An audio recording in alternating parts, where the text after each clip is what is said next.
Hello friends. Did you know that nearly 80% of those who watch my videos aren't subscribed? If you enjoy the content, I'd truly appreciate it if you hit that subscribe button. It helps a lot. Also, don't forget to leave a like and share your thoughts in the comments. Your interaction not only supports the channel's growth, but also helps these stories reach more people. Thank you all for being here. By the way, where are you watching from? Let me know in the comments.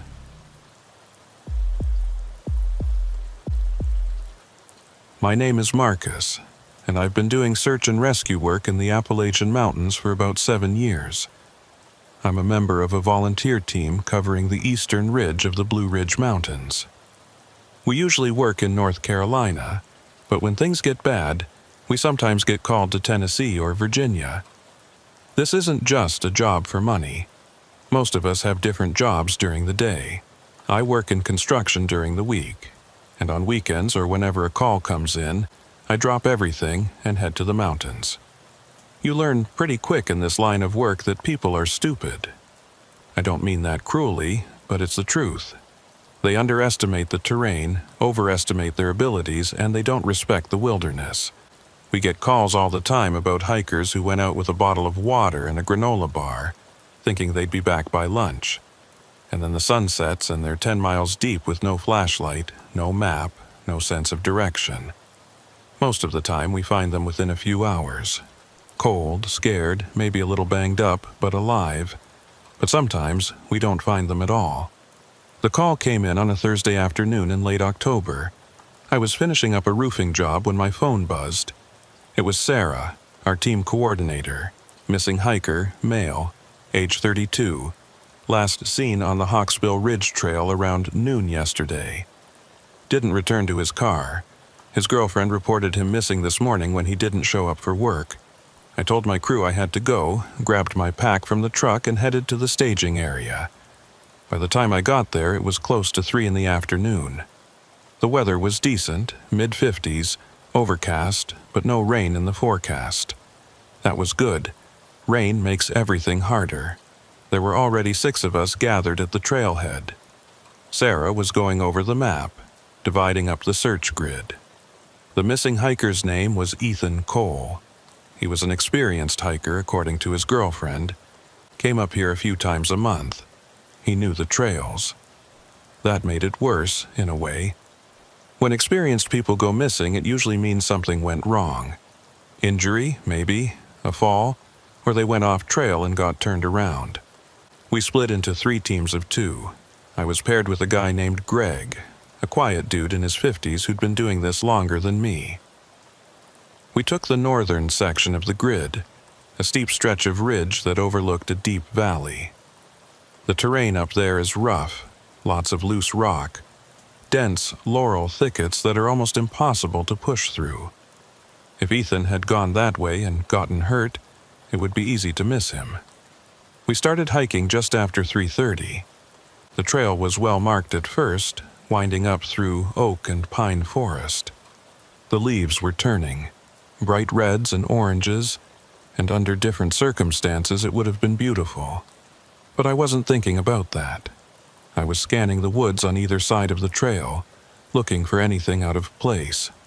A piece of clothing, a footprint, disturbed ground, anything.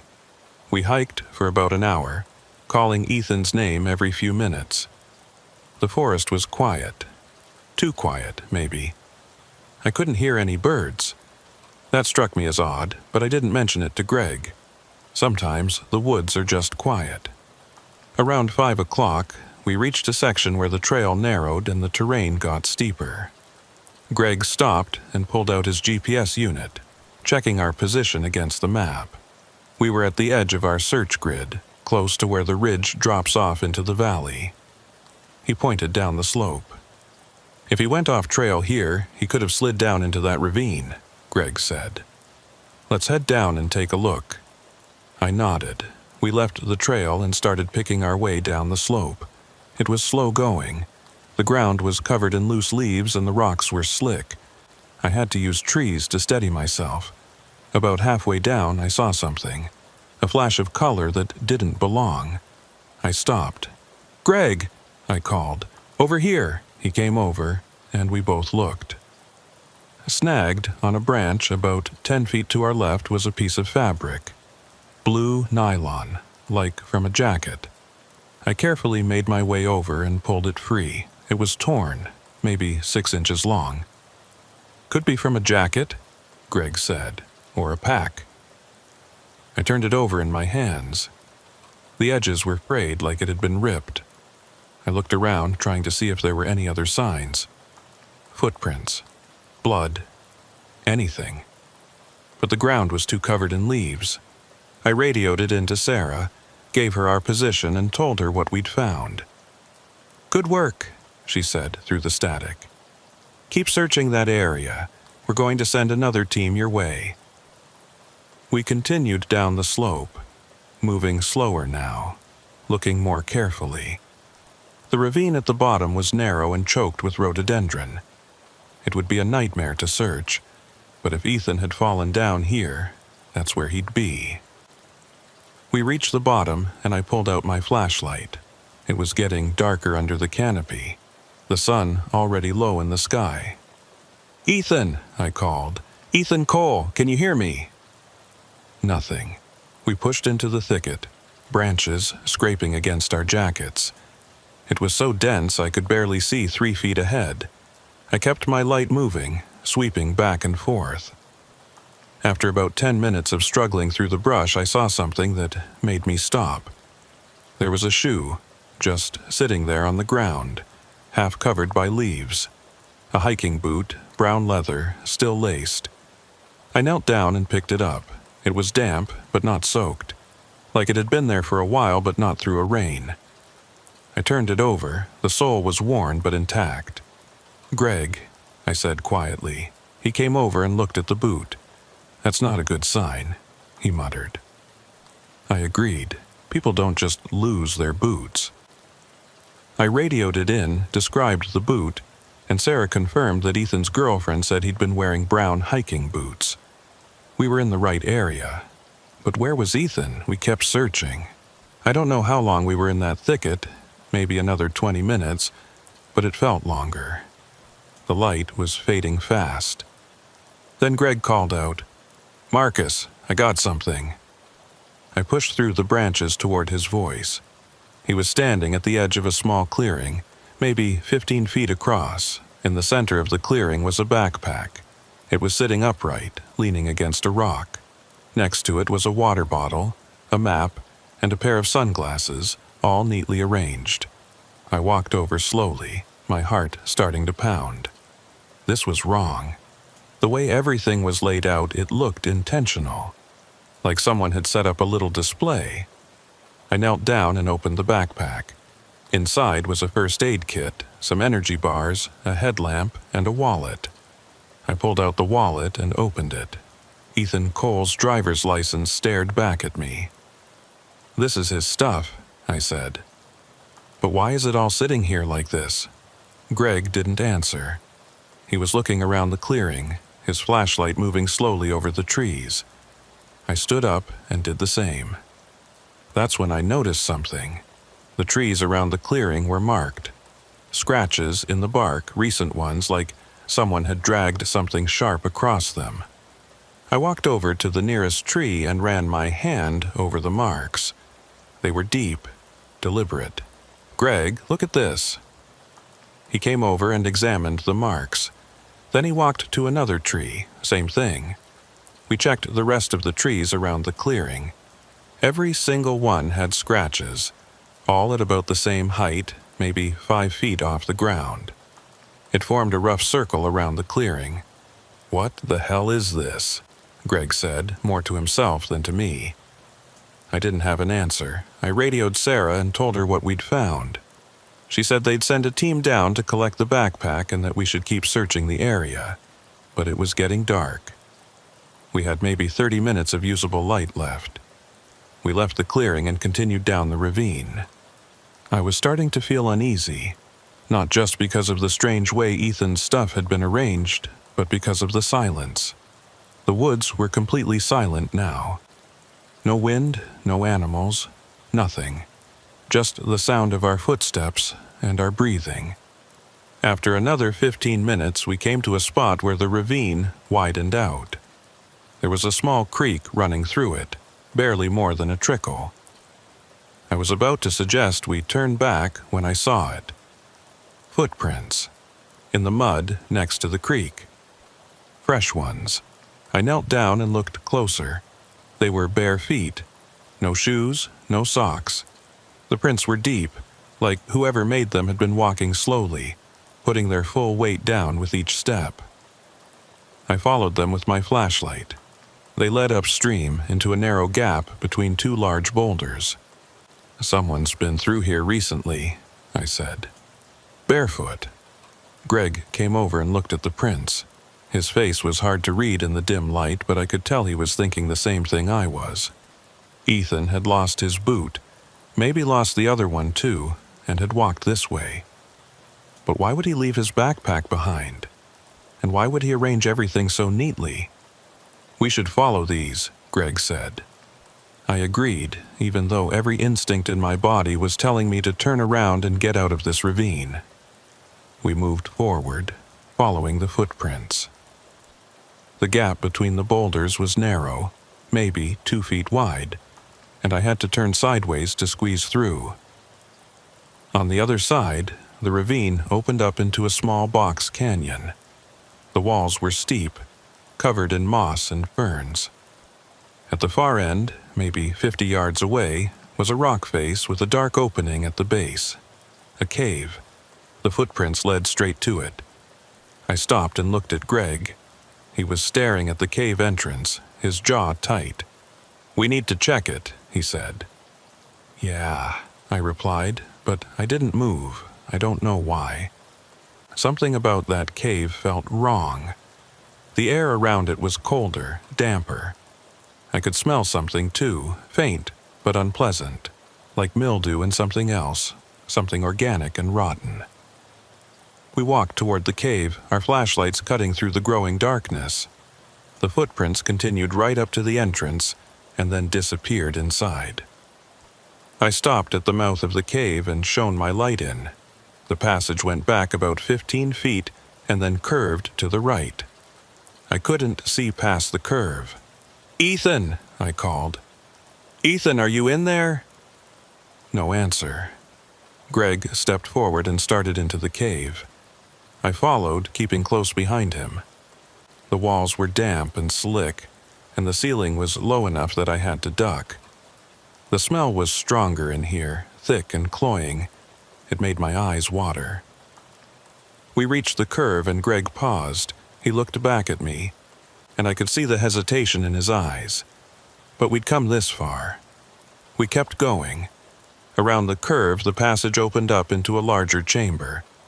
My light swept across the space and I froze. There were bones, a lot of them, scattered across the floor of the cave, half buried in the dirt. Ribs, vertebrae, long bones that could have been femurs or tibias. Some of them looked old, yellowed and brittle. Others looked newer, still had bits of tissue clinging to them.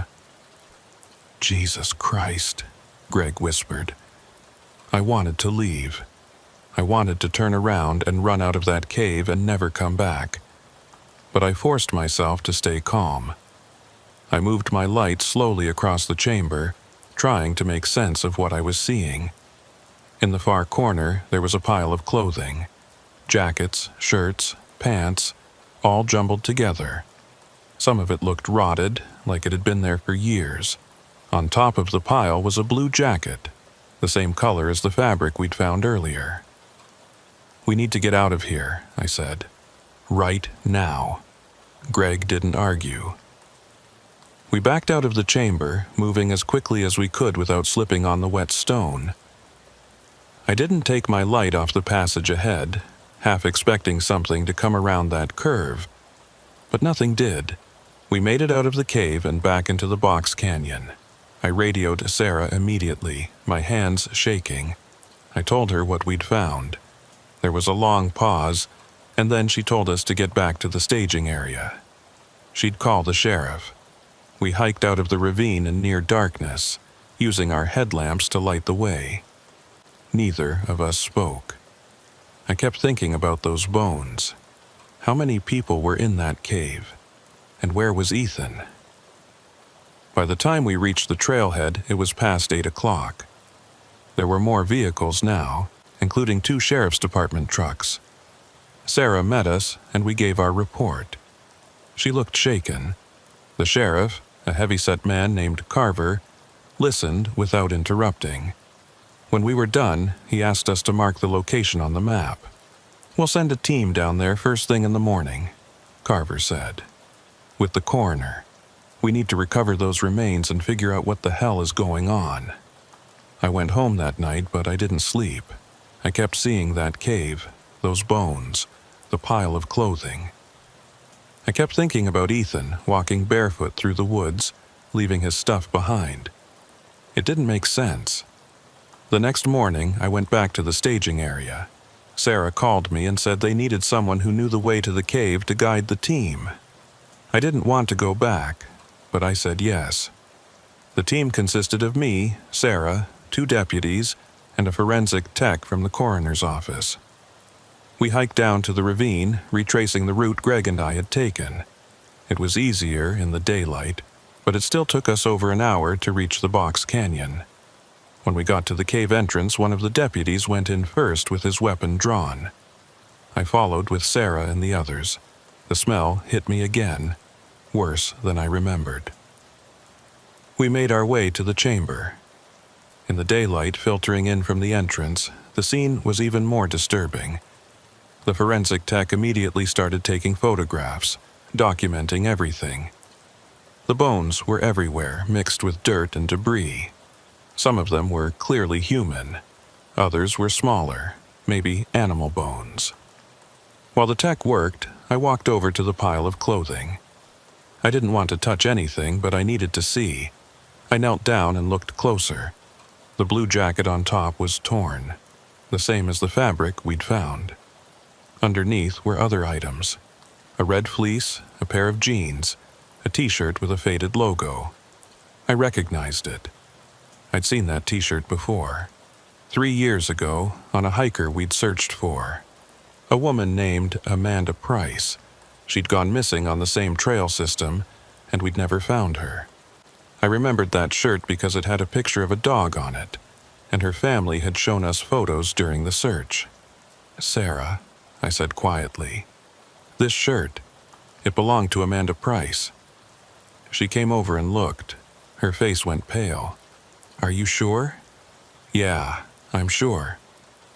She called the sheriff over and we explained. Carver's expression was grim. He pulled out a notebook and started making notes. Then he asked the tech how many individuals the bones might represent. "Hard to say without a full analysis," the tech said. "But based on what I'm seeing, at least 6. Maybe more." 6 people. At least. All of them had ended up in this cave. We spent the rest of the morning documenting the scene. The deputies searched the rest of the cave, but it was a dead end. Just the one chamber. No other passages, no other exits. Whoever brought those people here came in the same way we did. We were getting ready to leave when I noticed something. On the wall of the chamber, near the pile of clothing, there were scratches in the stone. The same kind of scratches we'd seen on the trees around the clearing. Deep, deliberate marks. I called Sarah over. "Look at this." She stared at the marks, then walked around the chamber. There were more of them, all over the walls. Some of them were grouped together, like tally marks. She counted under her breath. 15, she said. "There are 15 groups of marks." I felt a chill run down my spine. 15 people? Jesus Christ. We left the cave and hiked back to the staging area. The sheriff said they'd start a full investigation, bring in more resources, search the entire area.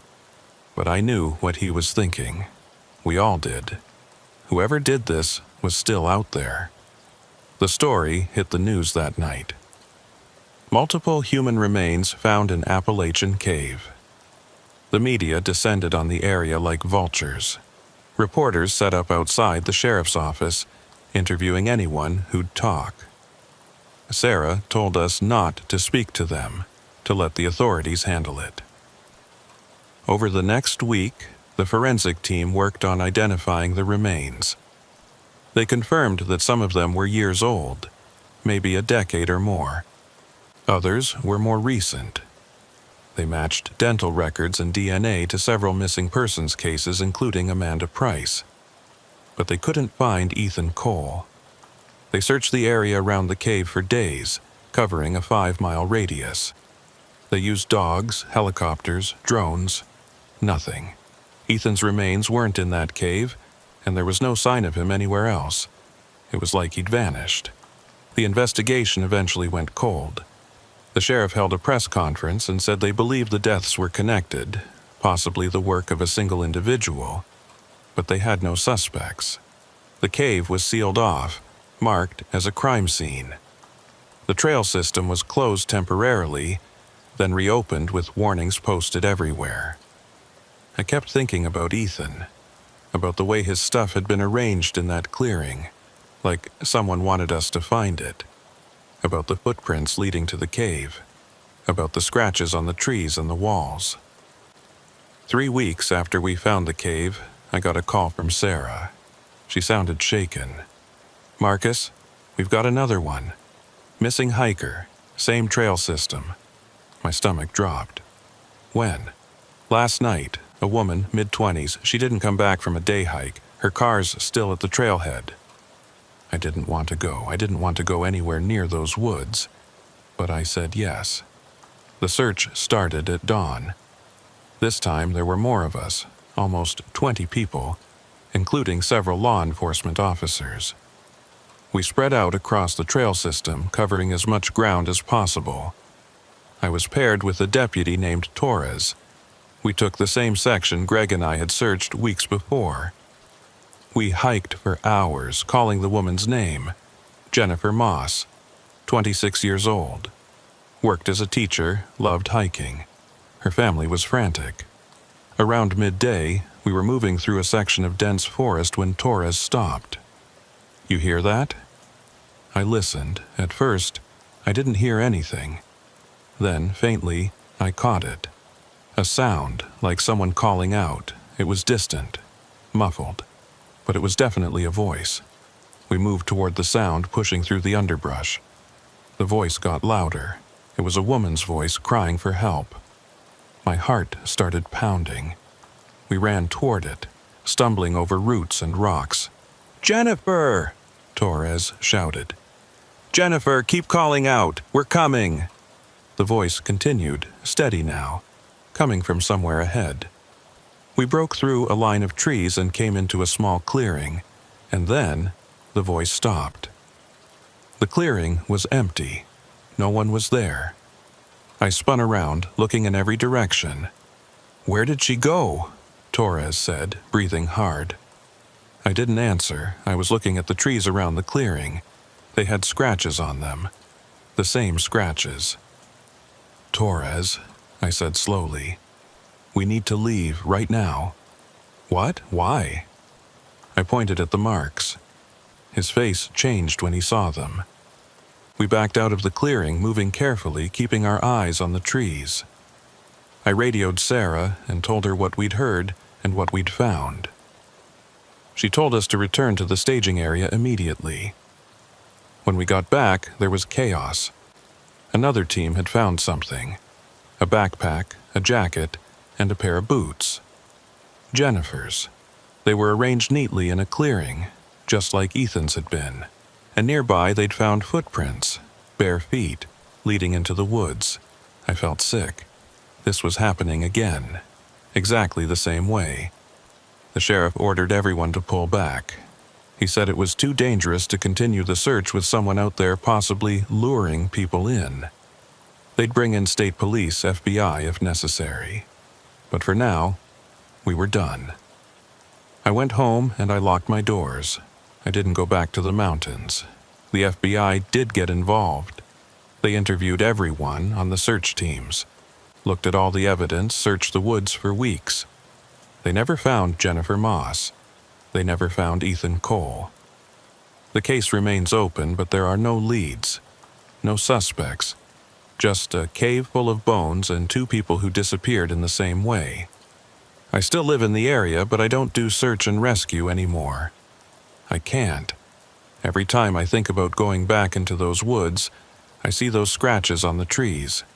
I hear that voice calling for help, and I wonder how many more people are out there walking barefoot through the forest, leaving their things behind, heading towards something they shouldn't. The mountains are beautiful, but there's something in them, something that knows how to take people, and I don't think it's done. I got a call 2 days ago, another missing hiker, same trail system, same pattern. I didn't answer.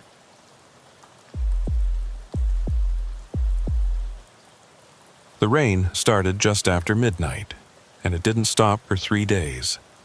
That's how it goes in the Appalachians sometimes. The weather rolls in from the west and just sits there, dumping water until the creeks turn into rivers and the trails turn into mud pits. By the 3rd day, we knew we had a problem. My name is Rachel Kincaid. I've been working search and rescue in the Virginia section of the Appalachian Trail for 5 years.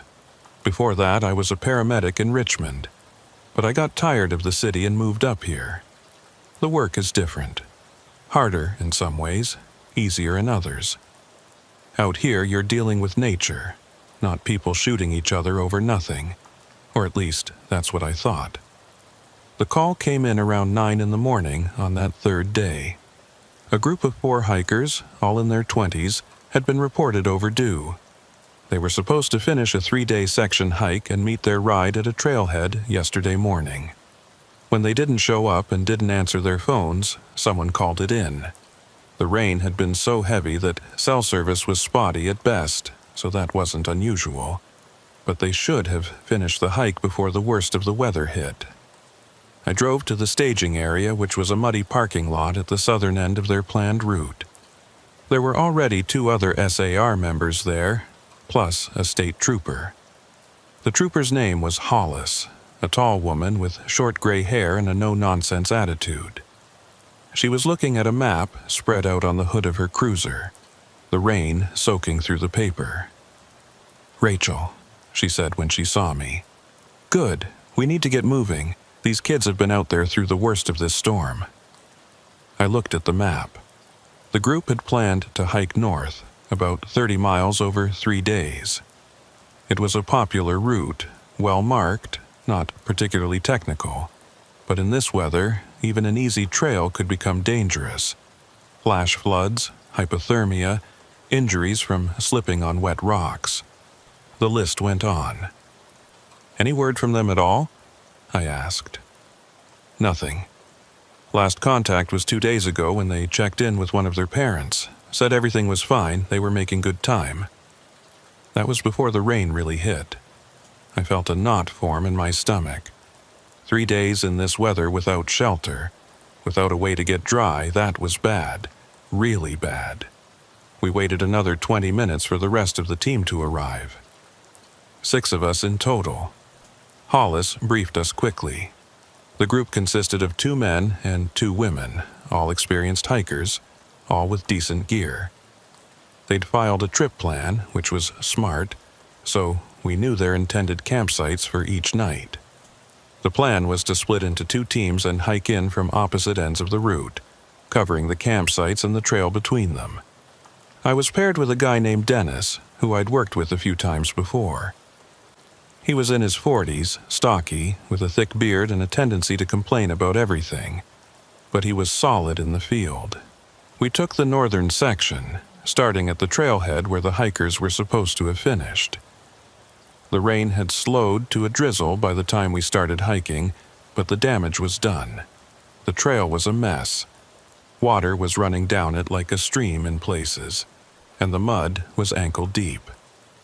We moved slowly, checking the sides of the trail for any sign of the group. Footprints, trash, anything. But the rain had washed everything away. We hiked for 2 hours before reaching the first campsite, a flat area next to a creek. The creek was swollen, brown water rushing past, well over its banks. The campsite was underwater. If the group had been there, they were long gone. "Let's keep moving," Dennis said. "Next site is 3 miles north." We continued, the trail climbing steadily upward. My legs were burning and my boots were soaked through, but I kept my focus on the search. Every few minutes we'd call out, asking if anyone could hear us. The forest swallowed our voices. No response. Around 1 in the afternoon, we reached the second campsite.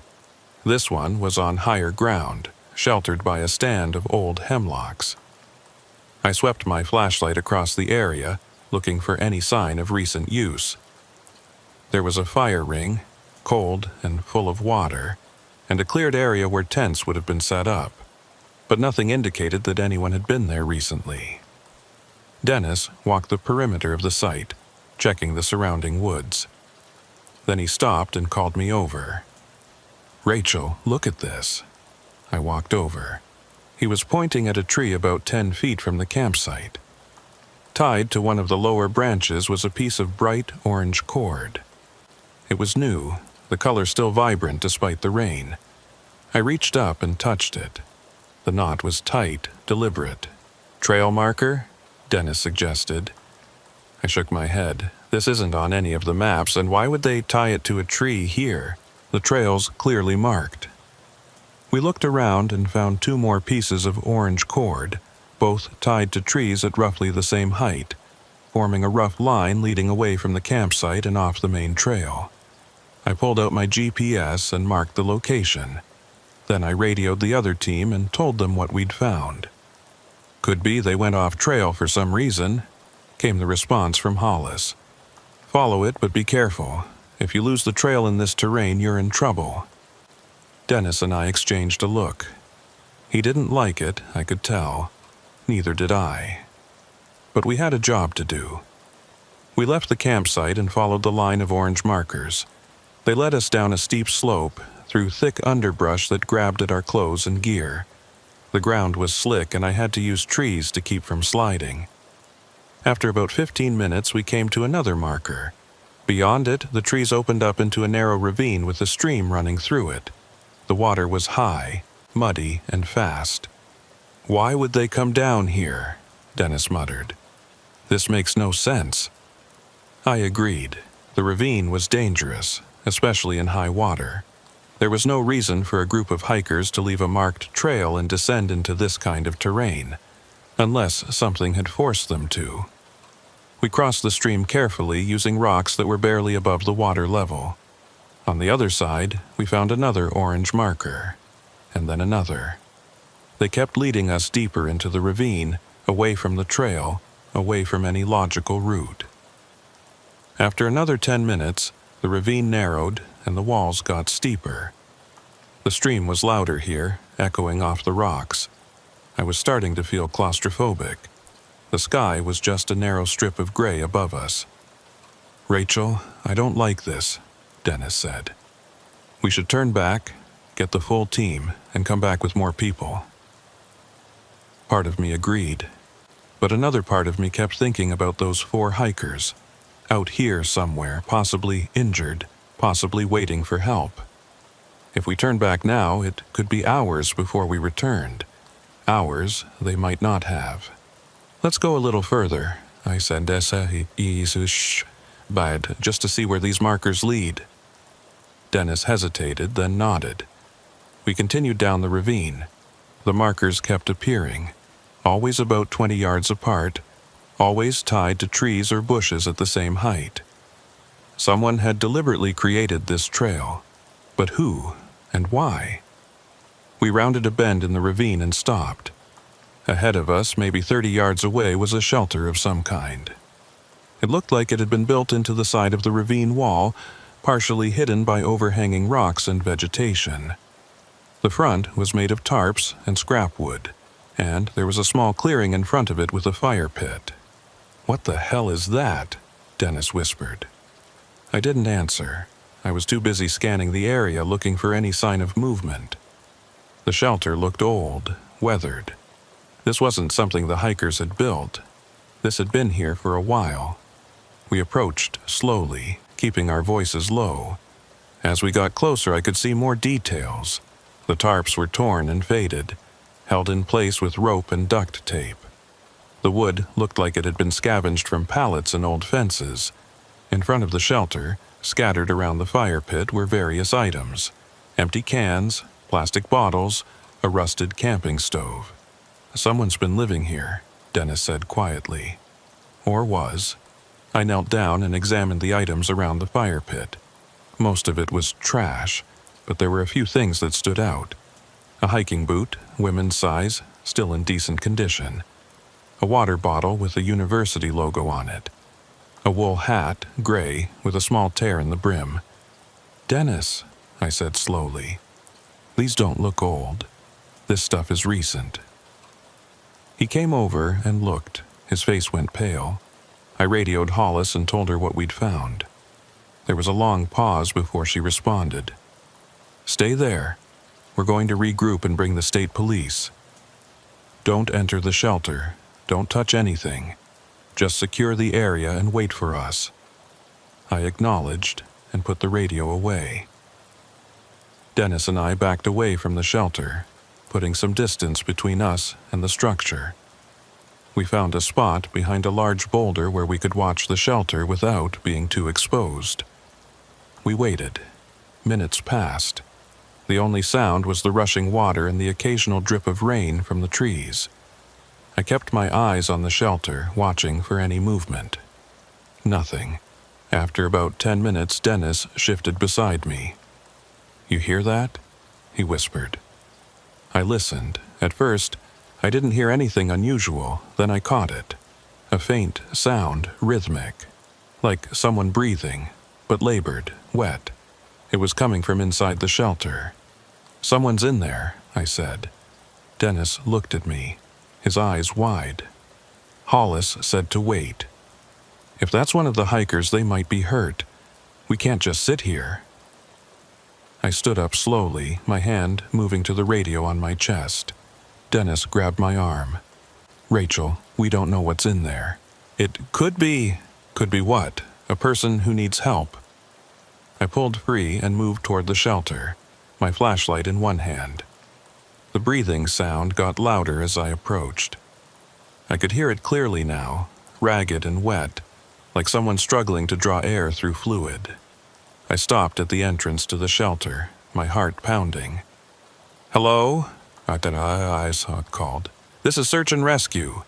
If you're in there, we're here to help." The breathing stopped. I waited, every muscle in my body tense. Then, slowly, something moved in the darkness of the shelter. I could see a shape, low to the ground, shifting. I raised my flashlight and pointed it into the shelter. For a moment, I couldn't process what I was seeing. My brain refused to accept it. There was a person inside, or what was left of a person. They were on their hands and knees facing away from me. Their clothes were in tatters, hanging off a frame that was too thin, too angular. Their skin was pale, almost gray, stretched tight over bones. But it was their back that made me freeze. It was moving, undulating, like something was underneath the skin, shifting and writhing. And the breathing sound was coming from there, from the back, not from the head. The figure turned slowly, and I saw its face, or what should have been its face. The features were wrong, distorted, the mouth too wide, hanging open. The eyes were clouded over, milky white, and it was looking at me. I stumbled backward, my flashlight falling from my hand. The figure started to move toward me, crawling, its movements jerky and unnatural. I heard Dennis shouting behind me, but I couldn't respond. I was frozen, watching this thing drag itself out of the shelter. Then Dennis was beside me, pulling me away. We ran. I don't remember making the decision to run, but suddenly we were scrambling back up the ravine, slipping on wet rocks, branches tearing at our faces. Behind us, I could hear something following. Not footsteps, but a wet dragging sound, getting closer. We reached the stream and splashed through it, not caring about the depth or the current. On the other side, I risked a glance back. The figure was at the edge of the stream, still crawling, still coming, but it had stopped at the water's edge, like it couldn't or wouldn't cross. We kept running until we couldn't hear it anymore. When we finally stopped, we were back near the second campsite, both of us gasping for air. Dennis was pale, shaking. "What the fuck was that?" he said, his voice cracking. "What the fuck was that thing?" I didn't have an answer. I pulled out my radio with trembling hands and called Hollis. I tried to explain what we'd seen, but the words came out jumbled, incoherent. She told us to get back to the staging area immediately. We hiked out in record time, not speaking, both of us jumping at every sound. When we reached the parking lot, there were more vehicles. State police, 2 additional SAR trucks, and an ambulance. Hollis met us and took us aside. "Tell me exactly what you saw," she said. I told her, every detail, as much as I could remember.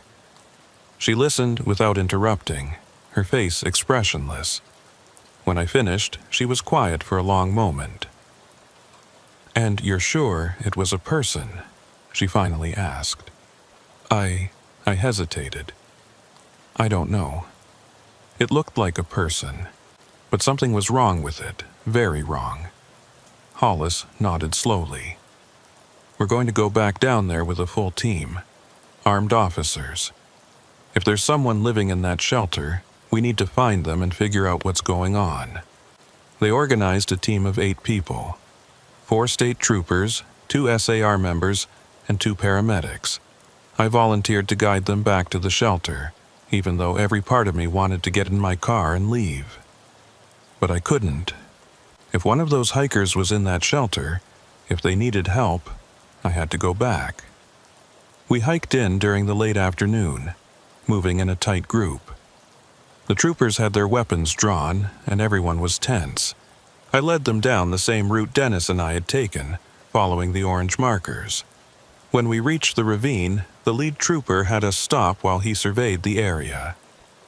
"Stay behind me," he said. "If I tell you to get back, you get back. Clear?" Everyone nodded. We moved down to the shelter. It looked the same as before, dark and silent. The items around the fire pit hadn't moved. The lead trooper approached the entrance, his flashlight mounted on his rifle. "This is state police," he called out. "If anyone is inside, come out slowly, with your hands visible." No response. He motioned to another officer and they moved to flank the entrance. Then, on a count of 3, they swept inside.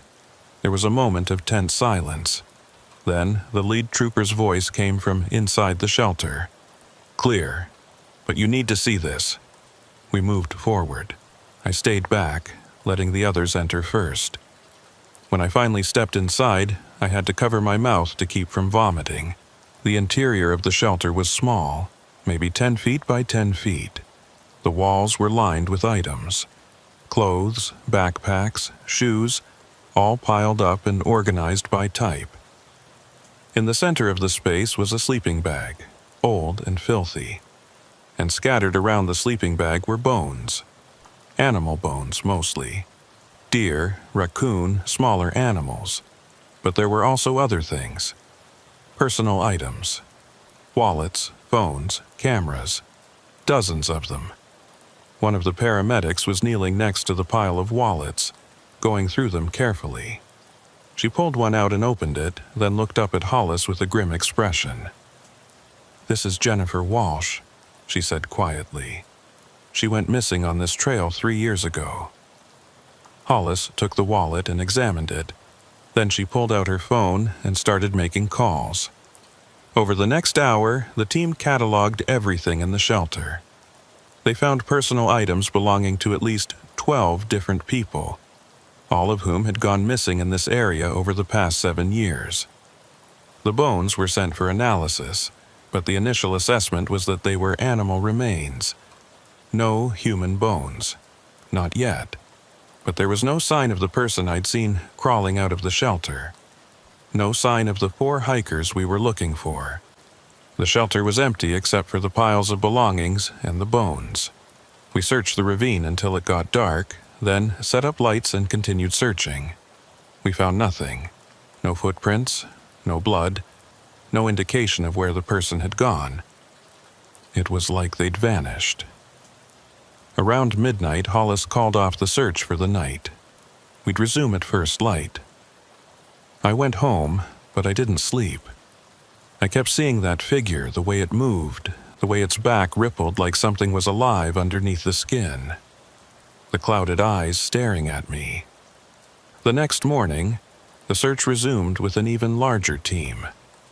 Helicopters, search dogs, volunteers. They scoured the entire area, expanding the search grid to cover miles in every direction. They found the remains of 2 campsites that matched the descriptions given by the missing hikers' families. At one site, they found a tent, still set up, with sleeping bags and gear inside. But no people. At the other site, they found something else, a camera, a digital SLR, partially buried under leaves. The memory card was still inside, and it was intact. They brought it back to the staging area and uploaded the photos to a laptop. There were hundreds of photos. The first ones were normal. The 4 hikers at the trailhead, smiling, excited to start their trip.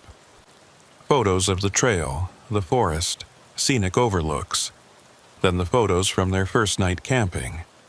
More smiles, a campfire, someone cooking dinner. The photos from the second day were different. The smiles were gone.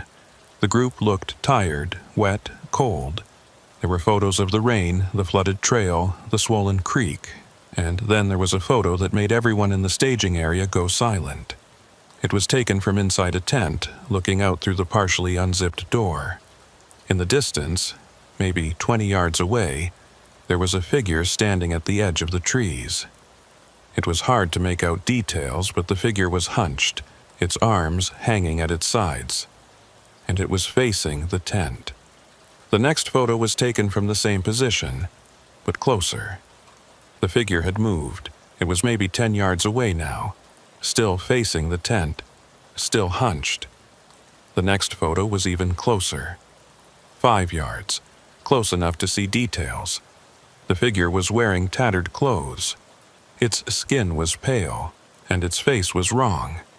Distorted, just like the person I'd seen in the shelter. There were no more photos after that. The search continued for another week. They brought in FBI, forensic teams, cadaver dogs. They searched every inch of that trail system and the surrounding wilderness. They found more campsites, more personal belongings, more evidence that people had been there. But they never found the 4 hikers. They never found any bodies. The shelter was dismantled and everything inside was taken as evidence. The personal items were returned to families, giving closure to some, but raising more questions for others. The bones were analyzed. All animal. No human remains. The case is still open. The FBI has a task force looking into it, trying to connect the disappearances, trying to find a pattern.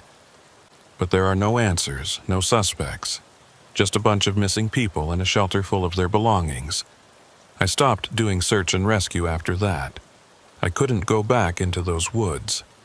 Every time I closed my eyes, I saw that figure crawling toward me, its back moving like something was trying to get out. I heard the wet, labored breathing. But the worst part is the orange markers. They were never explained. No one knew who put them there or why. The state police removed all the ones we found, but 2 weeks later they were back. Different locations, but the same orange cord, the same deliberate placement. And they kept appearing. Every time they removed them, more would show up. They finally stopped trying to remove them. Now they just map their locations and warn hikers to stay on the marked trails, not to follow any unofficial markers. But people still go missing. Not often, maybe 1 or 2 a year. And when they do, it's always the same. They leave the trail, they're never seen again, and eventually someone finds their belongings, never the people themselves. Just their things, neatly organized, left behind like trophies. I moved away from Virginia last year. I live in Ohio now, far from any mountains, far from any serious hiking trails.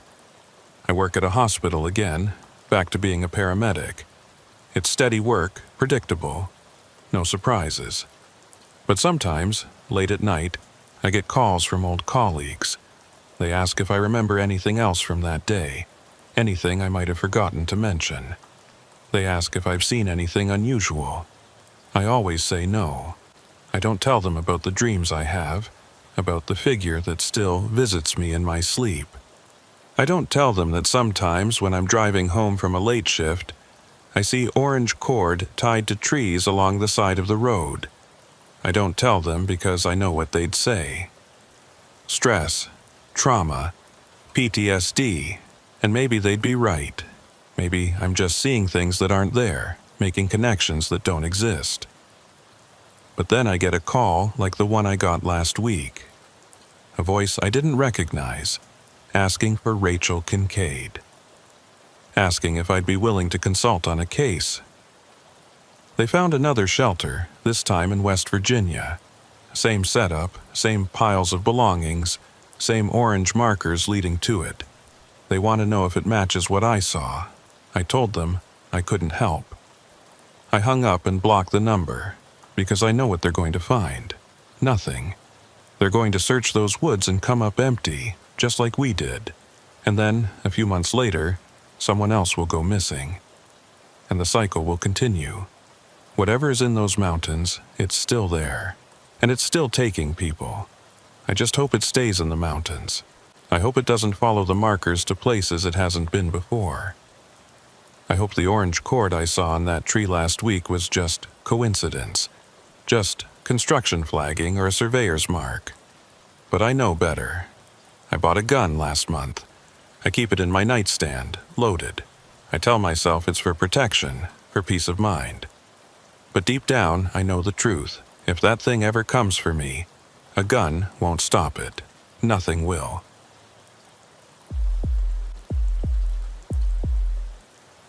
I never wanted to be the guy who said no. That's always been my problem, even before I started doing search and rescue work. Someone asks for help, I help. Simple as that. But there are times when you should say no, times when you should walk away and let someone else handle it. I learned that lesson too late. My name is Thomas Briggs. Most people call me Tom. I'm 38 years old, divorced, no kids, and I've been volunteering with the Appalachian SAR unit out of eastern Tennessee for about 4 years now. I work as a surveyor during the week, which means I spend a lot of time in the woods anyway, reading maps, using GPS equipment, marking boundaries. The SAR work was a natural fit. I know the terrain, I know how to navigate, and I'm in decent shape. Plus, it gave me something to do on weekends besides sit in my apartment and think about my ex-wife. The call that changed everything came on a Tuesday evening in September. I was finishing up a job site, packing my equipment into the truck, when my phone rang. It was Carl Brennan, the coordinator for our SAR unit. Carl's a good guy, retired firefighter, runs the operation like a military unit. Organized, efficient, no nonsense. "Tom, we've got a situation," Carl said without preamble. Elderly man, 73 years old, wandered away from a group home yesterday afternoon. Last seen heading toward the national forest boundary near Cades Cove. Families beside themselves. I felt that familiar tug of obligation. An elderly man, possibly confused, possibly injured, out in the woods overnight. That was bad. "I can be there in an hour," I said. "Good. We're staging at the visitor center. Bring your overnight gear. This might take a while." I drove home, grabbed my pack, which I keep ready for these situations, and headed out. The drive to Cades Cove took about 50 minutes. By the time I arrived, the sun was setting, painting the mountains in shades of orange and purple. Under different circumstances, it would have been beautiful. The parking lot at the visitor center was full of vehicles. SAR trucks, ranger vehicles, a sheriff's deputy's cruiser, and several civilian cars that probably belonged to the family. I parked and walked over to where Carl was standing with a cluster of people, pointing at a map spread across the hood of his truck. "Tom, good," Carl said when he saw me. "This is Harold's son Michael and his daughter Patricia." I shook hands with both of them. Michael was maybe in his 50s, balding, with red-rimmed eyes. Patricia was younger, early 40s, and she looked like she'd been crying. They both had that desperate look that families get when someone they love is missing. "Tell Tom what you told me," Carl said to Michael. Michael cleared his throat. "My father has dementia. It's been getting worse over the past year. He's in a care facility, but they take the residents on supervised outings sometimes. Yesterday, they went to the Arboretum about 5 miles from here. My father was there 1 minute, and then he just wasn't. They searched the grounds, called the police, started looking immediately, but no one's seen him since. Does he have any experience in the outdoors?" I asked. "Would he know how to find shelter, stay safe?" Patricia shook her head. "Dad was a banker his whole life. He's not an outdoorsman, and with the dementia he's confused most of the time. He probably doesn't even know where he is." That was worse. A confused elderly man with no wilderness experience, out for over 24 hours. The temperature had dropped into the 40s last night. Hypothermia was a real possibility. Carl outlined the search plan. We had 8 people divided into 4 teams of 2. Each team would take a section of the forest near where Harold was last seen. The terrain was mostly gentle, wooded hills with well-maintained trails, but there were also plenty of places where someone could get turned around or injured. We'd search until midnight, then regroup and reassess. I was paired with a woman named Angela, who I'd worked with a few times before. She was in her early 30s, a nurse by profession, and one of the most competent people on the team. We took the eastern section, which included a couple of old logging roads and a network of game trails. We started hiking just as full darkness set in, our headlamps cutting narrow beams through the trees. The forest was alive with the sounds of crickets and frogs, and somewhere in the distance I could hear an owl hooting. We moved slowly, calling Harold's name every few minutes, sweeping our lights across the forest floor and into the underbrush. "Harold! Harold Brennan, can you hear us?" Nothing. We walked for over an hour, covering maybe 2 miles of trails and old roads. The terrain was easy, but the searching was tedious. Every shadow could be a person, every fallen log could be someone lying injured. We checked them all. Around 10 o'clock, we stopped for a water break. Angela pulled out her GPS and checked our position against the map. "We're close to the old Wilson property," she said. "You know it?" I nodded. The Wilson property was an abandoned homestead deep in the forest. The family had owned several hundred acres back in the early 1900s, but they'd all died off or moved away decades ago. The Forest Service had absorbed most of the land, but the old house and outbuildings were still there, slowly rotting back into the earth. It was off-limits to the public, fenced off with rusted barbed wire and no trespassing signs, but that didn't stop people from poking around. "You think Harold might have gone there?" I asked. "Possible. If he was following a trail and came across the property, he might have seen the buildings and thought he could find help." It made sense. We altered our course, heading toward the old homestead. The trails got rougher, less maintained, and we had to push through some thick brush. After about 20 minutes, we saw the first fence post, a weathered piece of wood with rusted wire strung between it and the next post. We followed the fence line until we found an old gate, hanging open on broken hinges. Beyond the gate, through the trees, I could see the dark shape of a building. The old Wilson house. We approached carefully, calling Harold's name. The house was a 2-story structure, the paint long since peeled away. the windows dark and empty. The front porch sagged dangerously, and I could see gaps in the roof where shingles had fallen away. Next to the house was a barn, even more decrepit, its walls leaning at a precarious angle. "Harold!" Angela called. "Harold, are you here? We're here to help." We waited, listening. At first there was nothing. Then, faintly, I heard something. A sound like tapping, rhythmic and slow. It was coming from inside the house. "You hear that?" I asked Angela. She nodded, her face tense. Could be him. We moved onto the porch, testing each board before putting our weight on it. The tapping continued, steady, coming from somewhere deeper in the house. The front door was partially open, hanging crooked on its hinges. I pushed it wider and we stepped inside. The interior of the house was a disaster.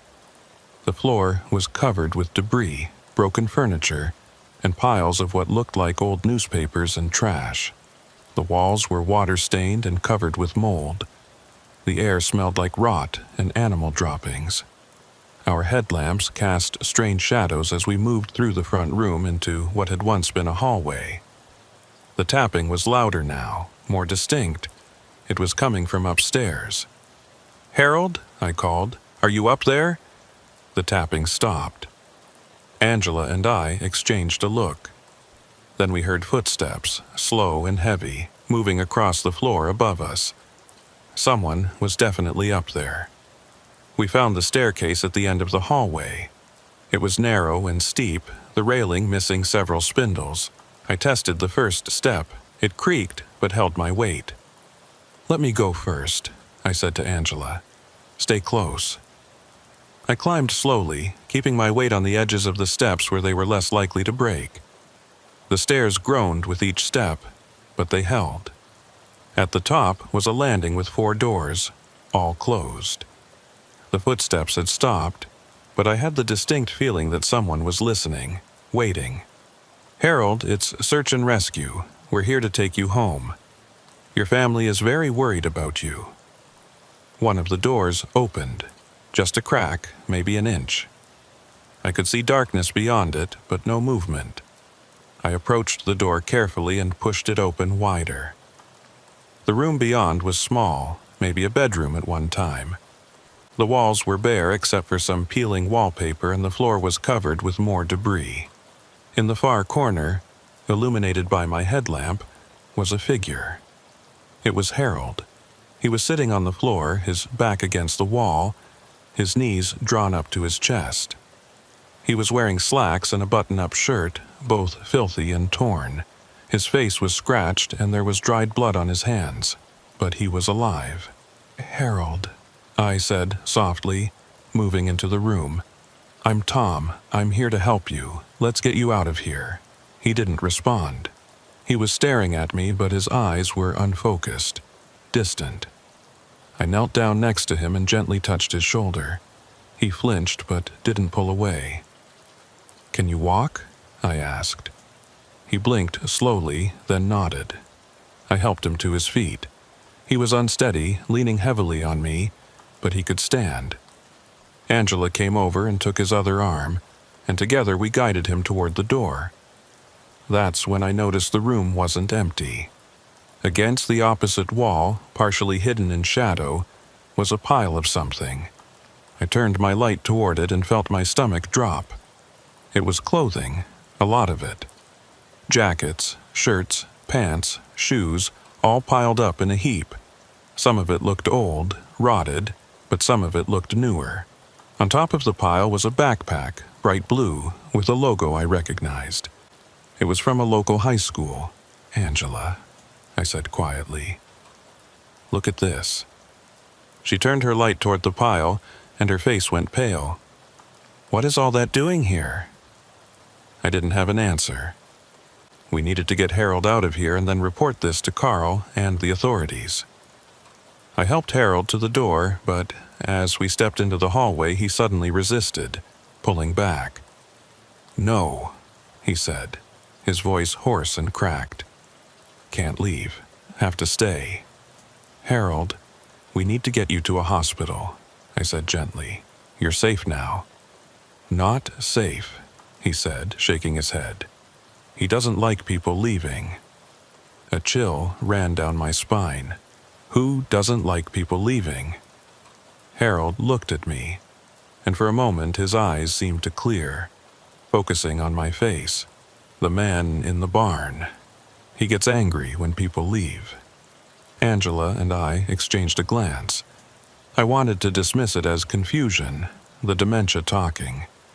But something about the way Harold said it, the fear in his voice, made me hesitate.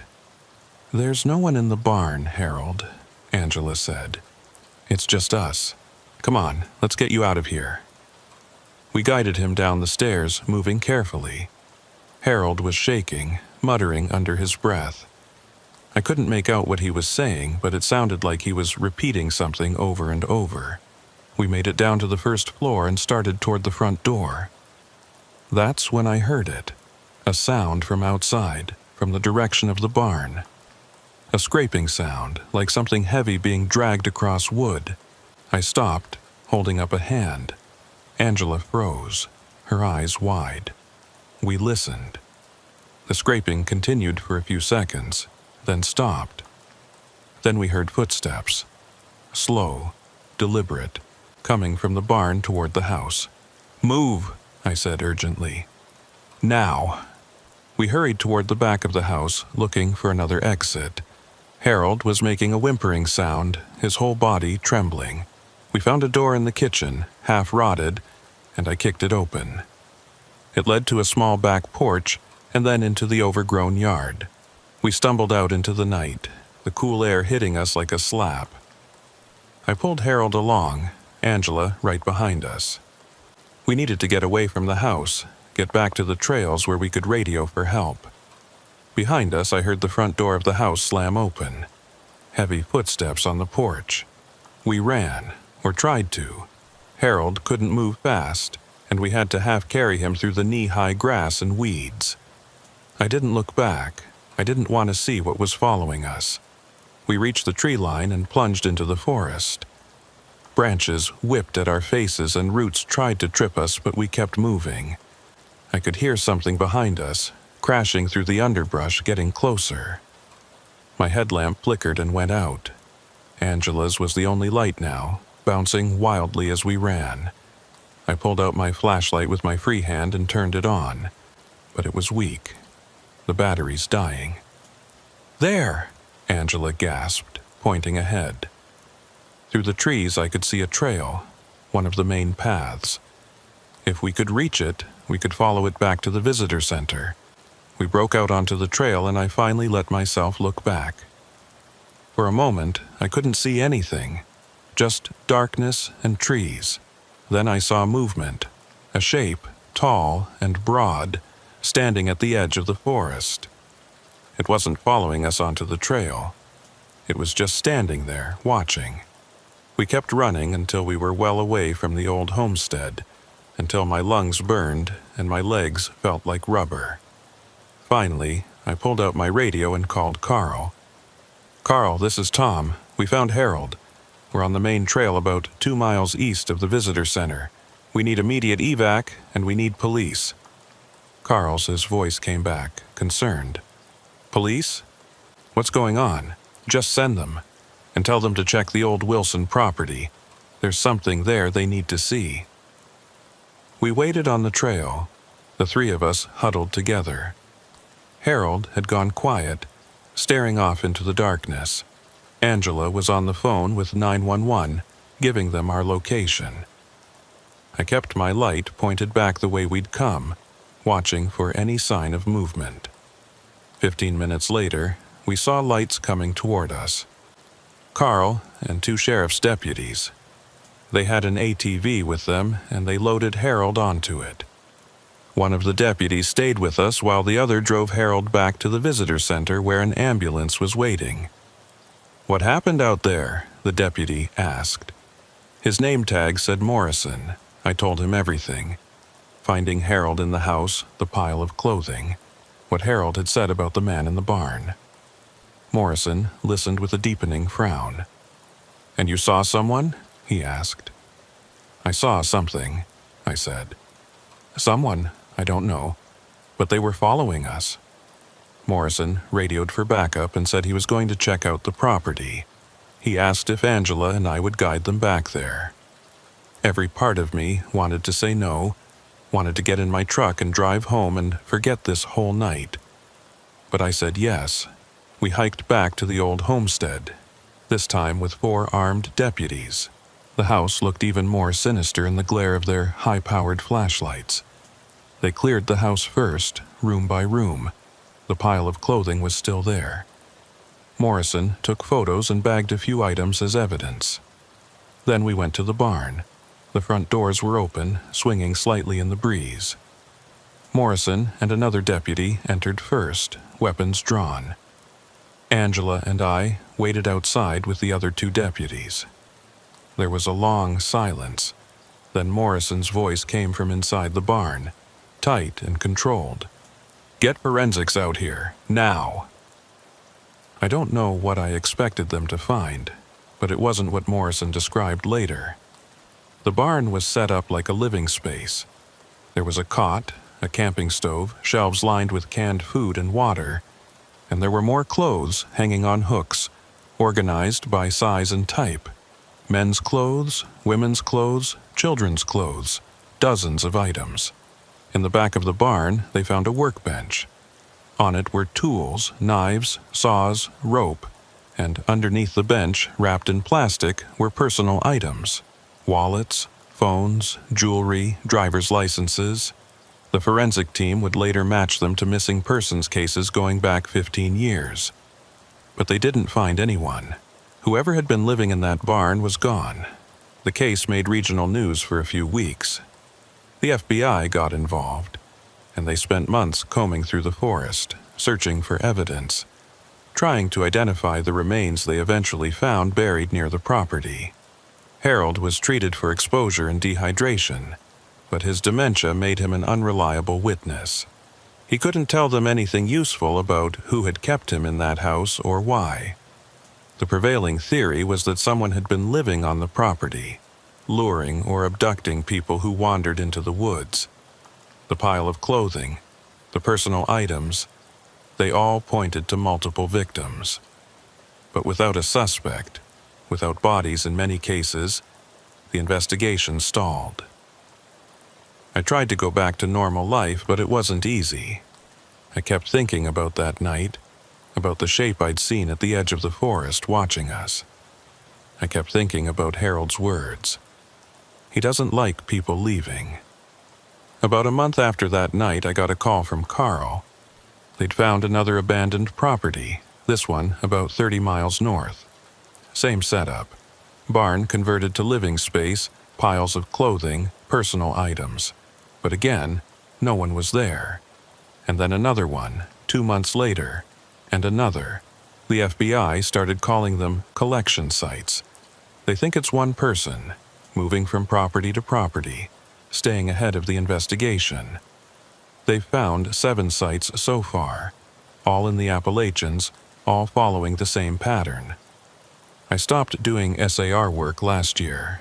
I told Carl it was because of my job, that I was too busy. But the truth is, I couldn't do it anymore. Every time I went into the woods, every time I searched for someone, I felt like I was being watched, like something was out there, waiting. Harold died 6 months ago. Pneumonia. His family said it was a mercy, that he'd been declining rapidly since that night. But I remember what his daughter told me at the funeral. She said that in his final days, when he was barely coherent, he kept saying the same thing over and over. He's still watching. I don't live in Tennessee anymore. I moved to Georgia, took a job in Atlanta, as far from the mountains as I could get while still being in the same general region. I tell myself it's for better career opportunities, better pay. But I know the truth. I'm running, because here's what I didn't tell the deputies that night, what I didn't tell Carl or Angela or anyone. When we were running from the house, when I looked back and saw that shape at the edge of the forest, I saw something else too. In the weak beam of my dying flashlight, just for a second, I saw its face. And I recognized it. Not from real life. Not from any missing persons report or news story. I recognized it from the old photos hanging in the Wilson house, the ones I'd glimpsed when we were searching for Harold. Photos of the family who used to live there, taken almost 100 years ago. The man in the barn wasn't just some drifter, some serial killer passing through. He was something else. Something that had been there a very long time. Something that had always been there. And he was still there, in those woods, watching the trails, waiting for people to wander off the path. I got a package last week. No return address. Inside was a photograph, old and faded. It showed the Wilson property, the house and barn, taken sometime in the early 1900s. Standing in front of the barn was a man, tall and broad-shouldered, his face blurred in the old exposure. On the back of the photo, written in careful script, were 3 words: "Come back soon." I burned the photograph. I burned the envelope. I called the FBI tip line and told them about it, but I don't think they believed me. They probably think I'm just traumatized, seeing patterns that aren't there. But I know what I saw, and I know that somewhere in those mountains, in some abandoned property I've never heard of, there's a barn with my name on it, a hook waiting for my jacket, a shelf for my belongings. Because he doesn't like people leaving. And I left. I keep my doors locked now, all of them, all the time. I installed a security system, cameras on every entrance. I tell myself it's because Atlanta has a higher crime rate than Tennessee. But I check those cameras every night before I go to bed, scanning the footage, looking for a face I hope I never see again. Last night, the camera at my back door picked up something. Motion detection triggered at 3 in the morning. I pulled up the footage, my heart pounding. It was just a cat, a neighborhood stray, passing through my yard. But in the background, at the very edge of the frame where my yard meets the woods behind the apartment complex, I saw something else. A shape, tall and broad, standing between the trees. It was only there for a second. 1 frame, then it was gone. I'm writing this down because I need someone to know. If something happens to me, if I disappear, I need people to understand that it wasn't random. I need them to know what's in those mountains, what's been there all along. Don't go into the Appalachian forests alone. Don't wander off the marked trails. And if you see an old abandoned property, barns, or houses deep in the woods, don't go near them. And if you find yourself in one of those places, if you see the collections, the piles of belongings, the careful organization of other people's lives, don't stay. Don't try to investigate, just run. Run, and don't look back. Because he doesn't like people leaving. And if he sees you leave, he'll remember. He'll wait. And eventually he'll come collect what he thinks belongs to him. I'm looking at plane tickets to Oregon, maybe Colorado. Somewhere far from here, far from those mountains. I know it won't matter. Know that distance doesn't mean safety. But I have to try. I have to try to get far enough away that when he comes looking, when he decides it's time to add me to his collection, maybe he won't find me. Maybe. But I don't think I believe that anymore. I think some things, once they've marked you, never let you go. I think I knew that the moment I looked back and saw him standing at the edge of the forest, watching me run. I think I've always known. The question isn't if he'll come for me, it's when, and what will be left of me when he's done.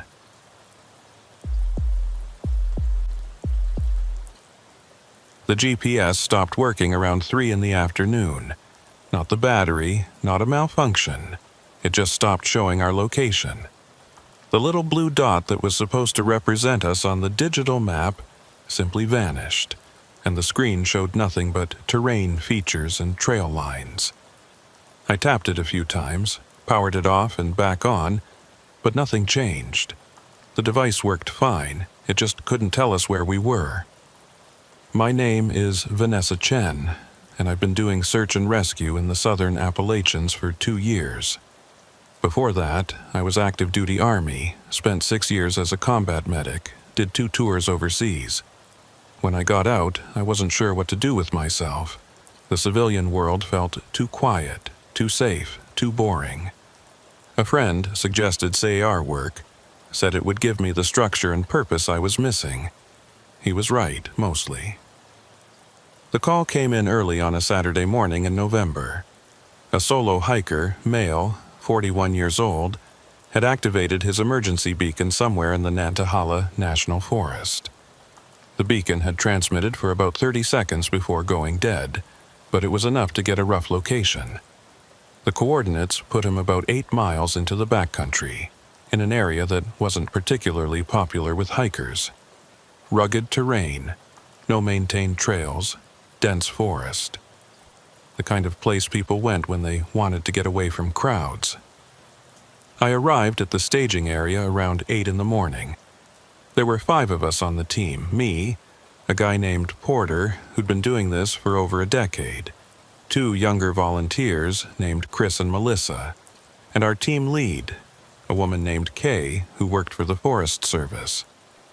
Kay was in her 50s, built like a bulldog, and had a reputation for finding people when no one else could. She briefed us quickly. The hiker's name was David Marsh. Experienced outdoorsman, had done multiple solo trips in the area before. His wife had filed the report when he didn't check in via satellite phone like he was supposed to. The emergency beacon activation suggested he was in trouble, but without more information, we didn't know if it was an injury, illness, or something else. We loaded up and drove as far as we could on Forest Service roads, then started hiking. The weather was cold but clear, maybe 40 degrees, with a sharp wind that cut through layers, good visibility at least. We moved in a loose line, spread out about 20 yards apart, covering as much ground as possible while staying within line of sight of each other. The terrain was exactly as advertised. Steep, rocky, covered in thick rhododendron and mountain laurel that made progress slow.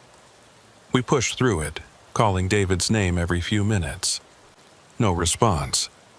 We hiked for about 4 hours, checking our GPS units periodically to make sure we were heading in the right direction. The coordinates from the beacon were leading us deeper into a valley, away from any trails or landmarks. That's when my GPS stopped working. I called out to the others, and they checked theirs. Same problem. The devices functioned, but they couldn't locate us anymore. Kay frowned at her unit, then pulled out a paper map and compass. "Old school it is," she said. "We're in the right general area. Let's keep pushing forward."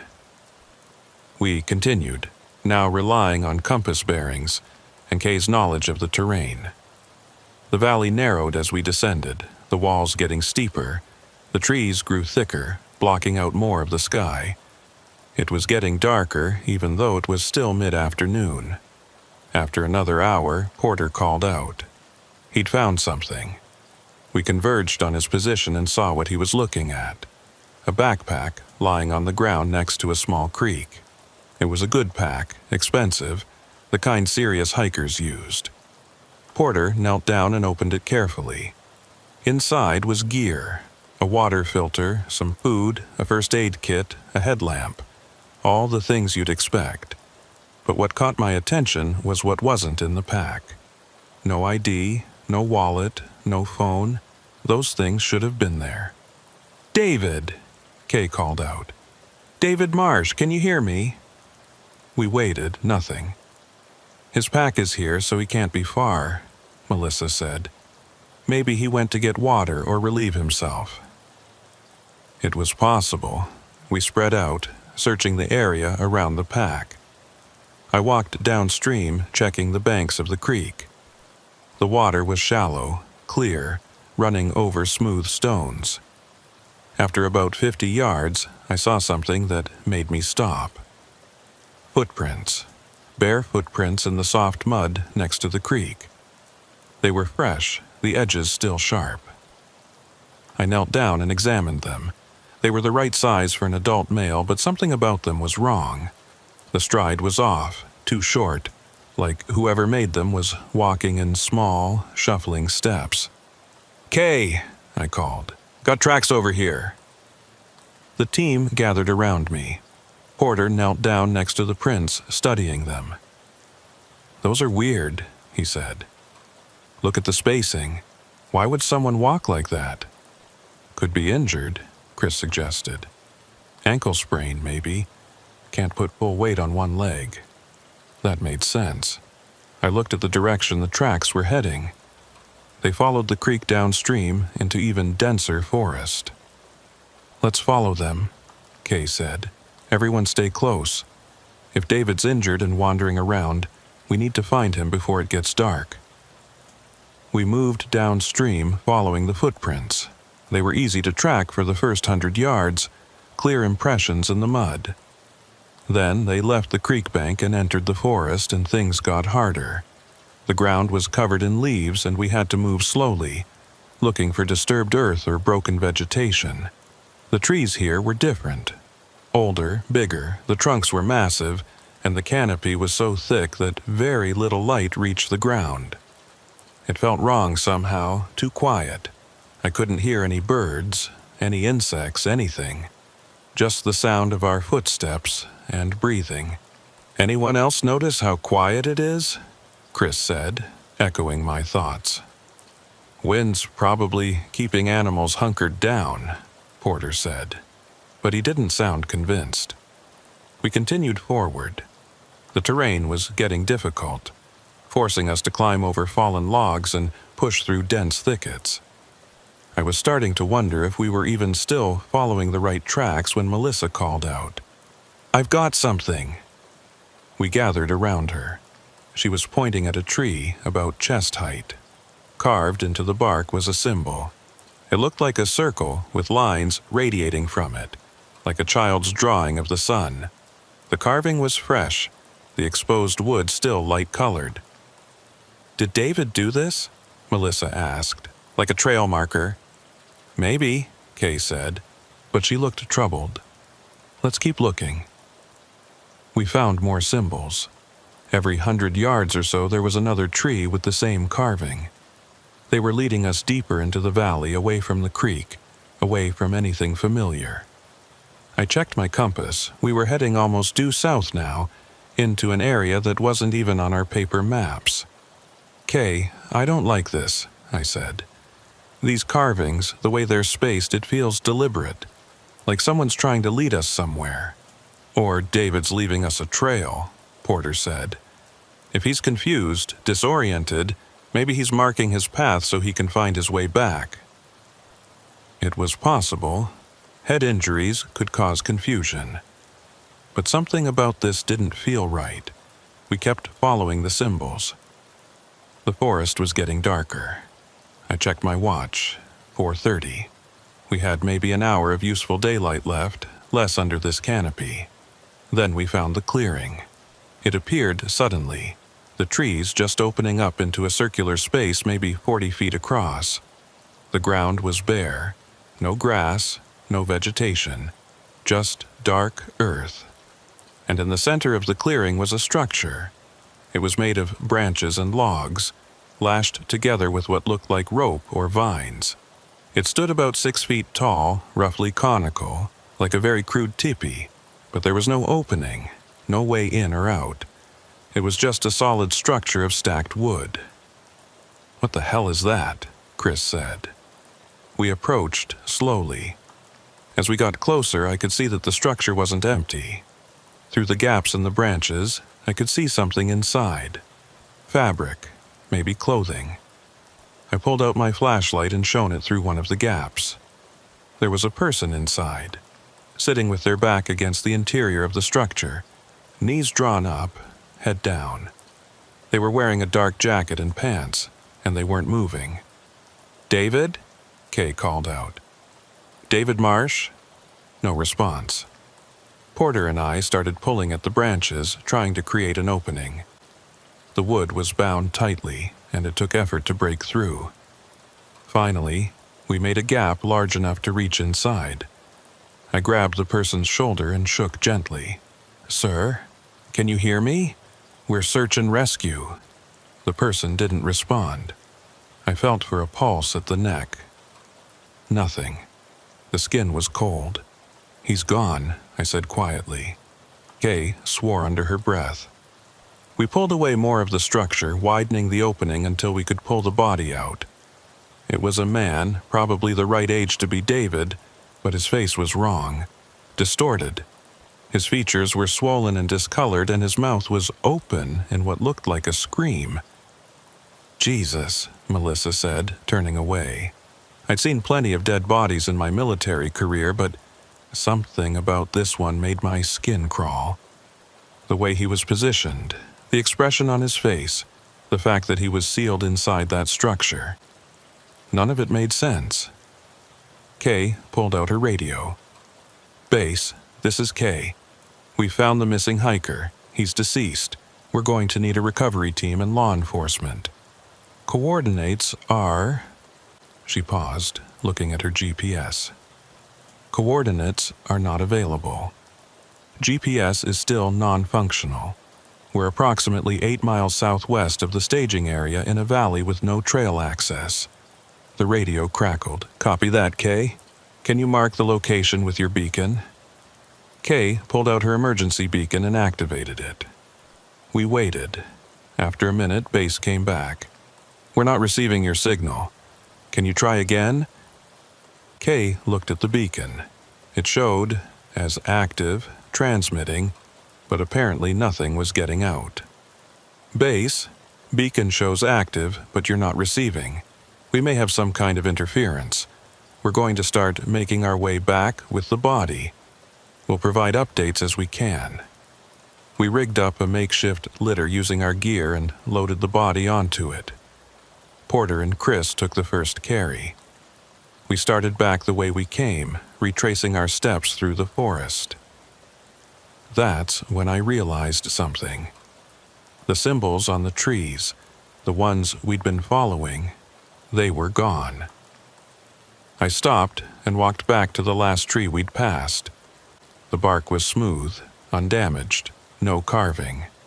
"Kay," I said, "the symbols, they're gone." She came over and looked. Her face went pale. We checked the other trees, nothing. It was like the carvings had never existed. "That's not possible," Porter said. "We all saw them. They were right here." But they weren't. We were standing in dense forest with no markers, no trail, and GPS that didn't work. Kay pulled out her compass and checked our bearing.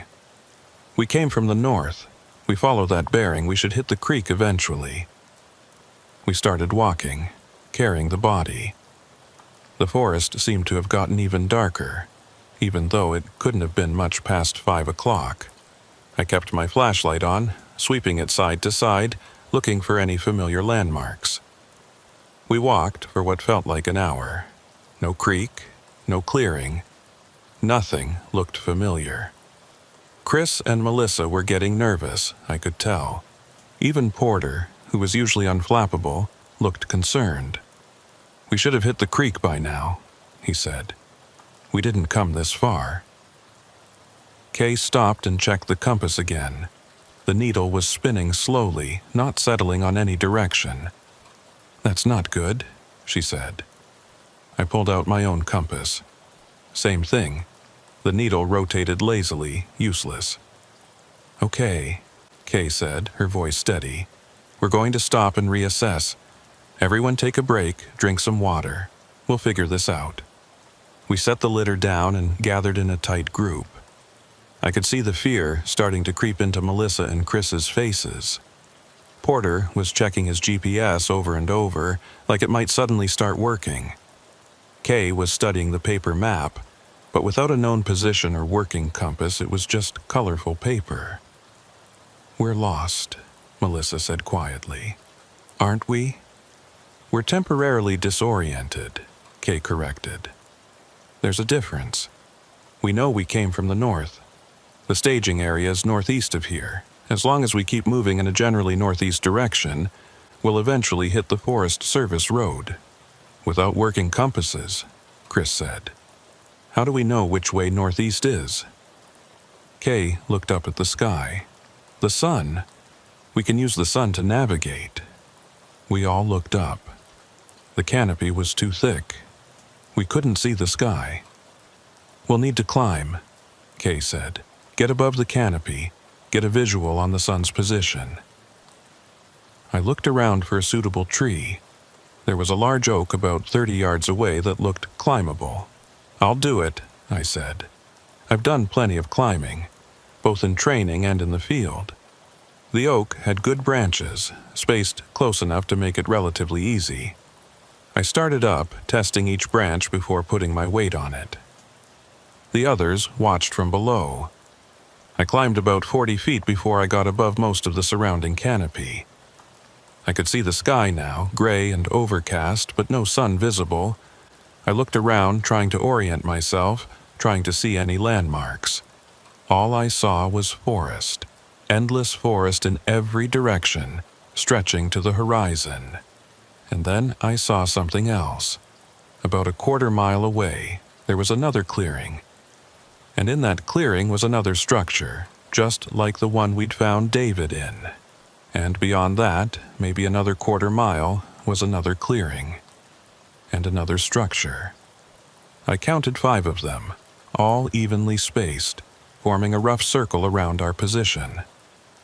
"Kay," I called down, "we've got a problem." I climbed down quickly and told them what I'd seen. Kay's jaw tightened. Structures like the one we found David in? Identical. 5 of them in a circle around us.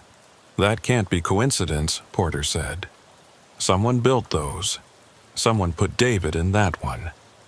"We need to move," Kay said. "Now.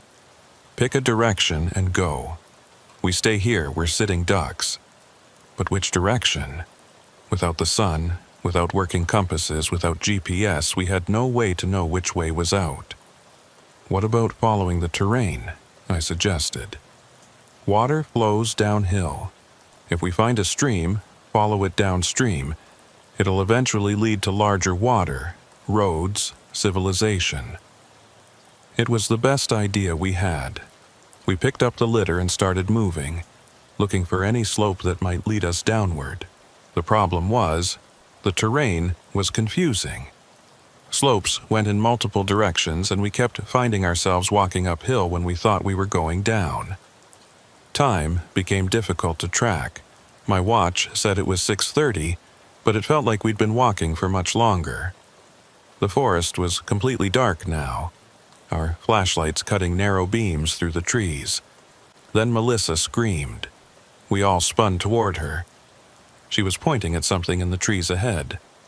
I swung my flashlight in that direction and saw it.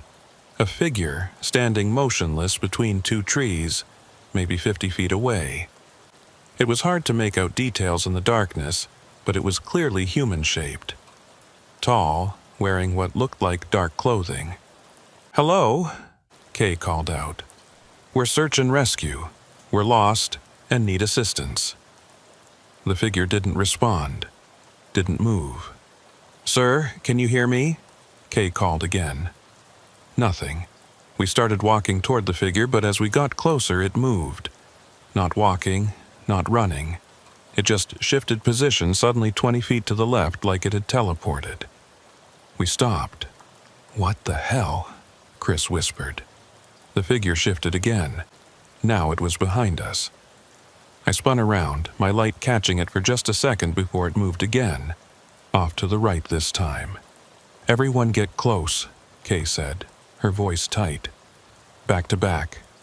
Lights out in all directions. We formed a tight circle, the litter with David's body in the center. Our lights swept the forest, catching glimpses of the figure as it moved around us. It never came closer than about 50 feet, but it never left either. Just kept moving, circling us. "What do we do?" Melissa asked, her voice shaking. "We keep moving. Kay said. "Don't look at it. Don't engage with it. Just walk." We picked up the litter and started forward, keeping our circle formation. The figure kept pace with us, always at the edge of our lights, always moving. After a few minutes, I noticed something else. There were more of them. At least 3, maybe 4 figures, all circling us at the same distance. "Kay," I said quietly. "There's more than one." "I see them," she replied. "Just keep moving." We walked for what felt like hours. The figures never came closer, never left. They just maintained their distance, circling, moving in that strange instantaneous way. My legs were aching and my mind was starting to play tricks on me. The forest looked the same in every direction. Trees, darkness, the figures at the edge of the light. Then Chris stumbled and fell. He cried out, and when we helped him up, his ankle was twisted, already starting to swell. "Can you walk?" Kay asked. "I think so, but not well." We couldn't carry 2 people, not in this terrain. Porter and I helped Chris, each of us supporting one of his arms, while Kay and Melissa carried the litter. That's when the figures changed their behavior. They started coming closer. Not all at once, but gradually, tightening the circle around us. I could see them more clearly now. They were tall, definitely human-shaped, but their movements were wrong. Too smooth, too fluid, and their faces, when the light caught them, were blank. No features, just smooth darkness. "Move faster," Kay said urgently. We tried, but Chris's injury slowed us down. The figures kept closing in, 40 feet, 30 feet, 20. Then one of them spoke. The voice came from all around us, echoing, distorted. "Leave him." We kept moving. The voice came again, louder. "Leave him, leave them both." "Not happening," Kay said through gritted teeth. The figures rushed in suddenly, closing the distance to 10 feet. We stopped, forming a tight defensive cluster. I could see them clearly now in the light, and I wished I couldn't. They were humanoid, but wrong. Proportions off, too tall, joints bending in ways they shouldn't. And those blank faces, smooth and featureless except for a darkness where mouths should be. One of them reached toward the litter, toward David's body. Porter swung at it with his flashlight and the figure jerked back, but not like a person dodging. It just wasn't there anymore, then was 5 feet away. "Leave the dead," the voice said. "Take the living." "No," Kay shouted. "We're taking everyone out of here, all of us." The figures pressed closer. I could feel something radiating from them, a cold that went beyond temperature. It was getting hard to think, hard to move. Melissa was crying. Chris had gone pale and wasn't supporting his own weight anymore. Then I remembered something from my military training. Flares. We carried emergency flares in our packs.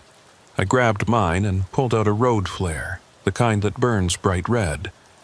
I struck it, and it ignited with a hiss and a burst of intense light. The figures recoiled immediately, moving back to the edge of the light. I handed flares to the others.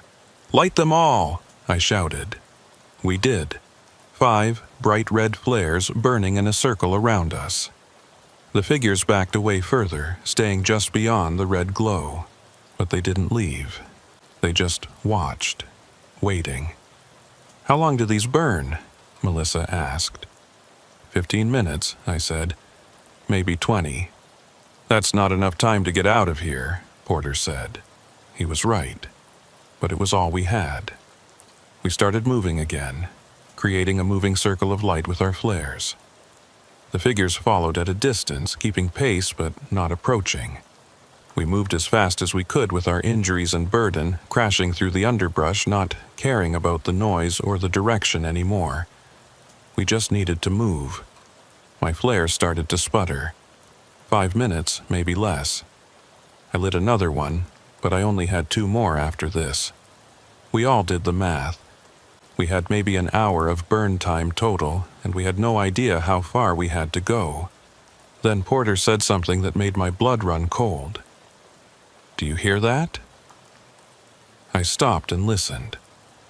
Over the hiss of the flares and our labored breathing, I could hear it. Voices.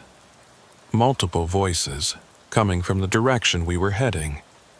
They were singing, no words I could make out, just a wordless melody that rose and fell, discordant and wrong.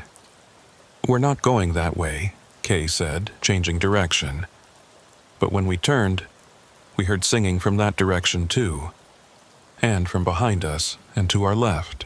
We were surrounded by it, the voices coming from every direction, getting louder.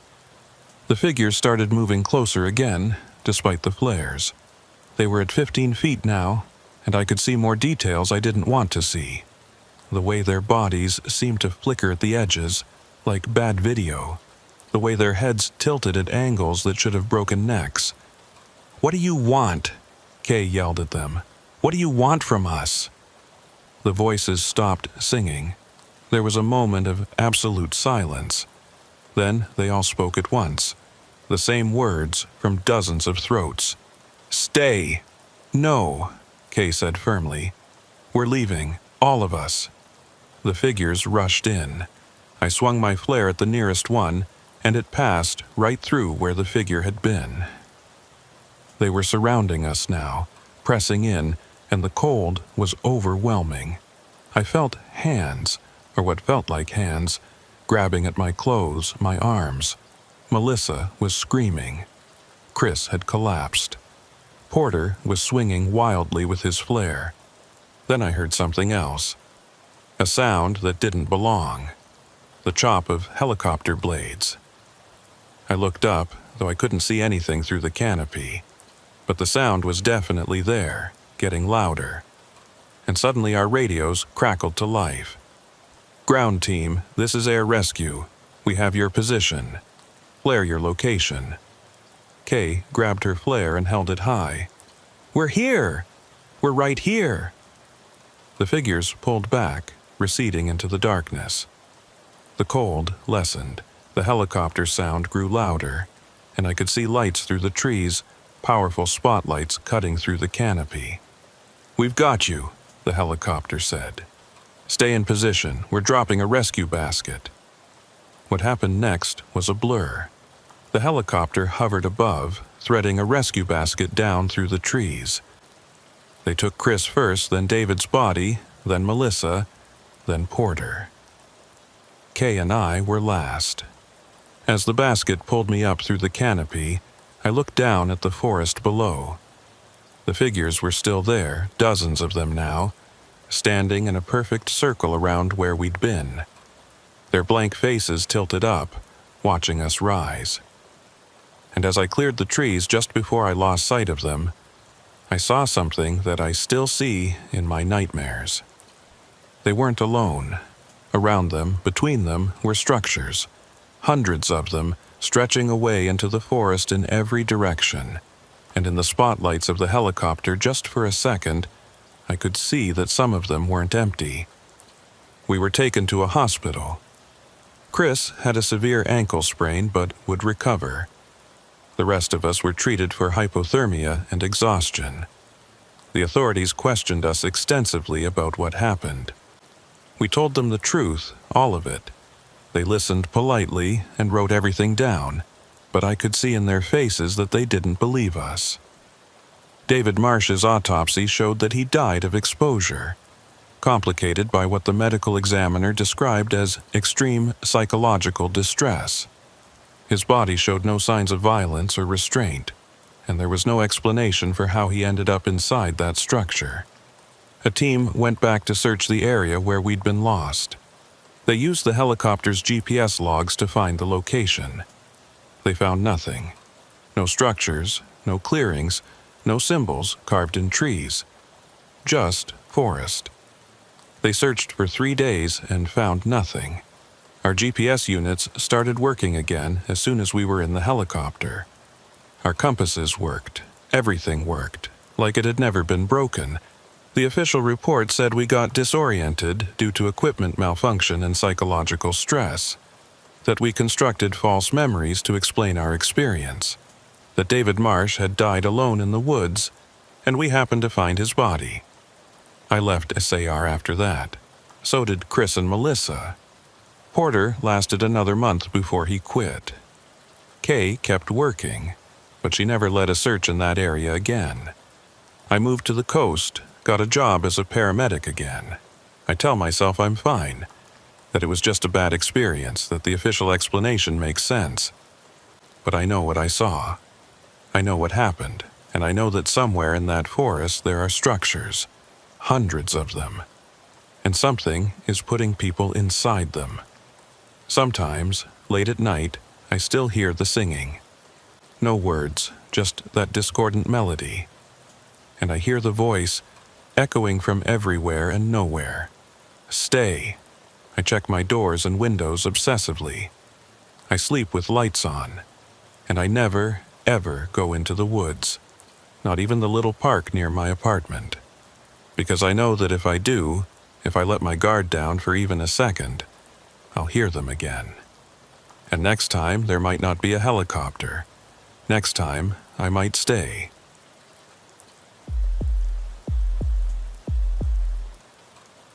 I found the notebook on a Tuesday morning in March, wedged between two rocks near the Laurel Falls trailhead. It was wrapped in plastic, the kind you use for freezer bags, sealed tight against moisture. Inside was a small, spiral notebook, the cheap kind you buy at dollar stores with a blue cover that was water-stained and faded. The pages were covered in handwriting, small and neat, written in black ink. I almost didn't open it. People leave all kinds of trash in the mountains, and I've learned over the years that most of it isn't worth your time. But something made me pause.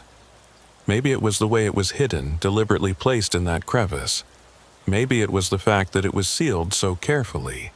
Either way, I opened it. The first page had a name and a date. Robert Faulkner, September 2023. That was 5 months ago. I flipped through the pages. It was a journal, entries dated day by day, describing what looked like a solo hiking trip. Normal stuff at first. Trail conditions, weather, campsites. Then the entries started getting strange. My name is Jack Holloway. I'm 52 years old, and I've been working search and rescue in the Appalachians for almost 20 years. I've seen a lot in those years. More than I care to remember, if I'm being honest. But what happened after I found that notebook, that was different. That was something I can't explain. Something that doesn't fit into any framework I have for understanding the world. I took the notebook back to my truck and sat in the parking lot reading through it. Robert Faulkner had started his hike on September 15th. He was doing a 7-day loop through some of the more remote sections of the Pisgah National Forest. The first few entries were mundane. He described the trails, the views, the wildlife he saw. He sounded experienced, confident. He knew what he was doing. The entry for September 17th was where things changed. Saw something odd today, he wrote. I was setting up camp near Graveyard Ridge when I noticed a trail I didn't remember from the map. It was well-maintained, clear, definitely used regularly, but it wasn't on any of my maps or GPS. Decided to walk down it for a bit, just to see where it led. After about a quarter mile, I found a sign, hand-painted on a piece of wood nailed to a tree. It said, "No further," that was all. No explanation, no indication of who put it there. Took a photo and turned back. Probably Forest Service, marking a hazard or private property. The next entry was September 18th. Had trouble sleeping last night. Kept hearing footsteps around my tent. Figured it was deer or maybe a bear, but when I looked out, I couldn't see anything. The footsteps would stop when I moved, then start again when I settled back down. Must have been an animal. What else could it be? September 19th. Found another one of those trails today. Different location, at least 2 miles from the first one, Same thing, well maintained, not on any map. This time the sign said turn back. I'm starting to think these aren't Forest Service markers. They don't match any official signage I've seen. Who would come out here and make these, and why? September 20th. Something followed me today. I know how that sounds, but I'm not imagining it. I was hiking a ridgeline and I kept hearing something paralleling me, maybe 30 or 40 yards into the trees. Whenever I stopped, it stopped. When I moved, it moved. I tried to get a look at it, but the brush was too thick. It stayed with me for over an hour before it finally fell behind. I'm camped now, near a stream. It's full dark and I haven't heard anything else, but I'm not sleeping well. September 21st. I found a fourth trail today, and I followed it. I know I shouldn't have. I know the signs are warnings, but I needed to know. I needed to understand what this is.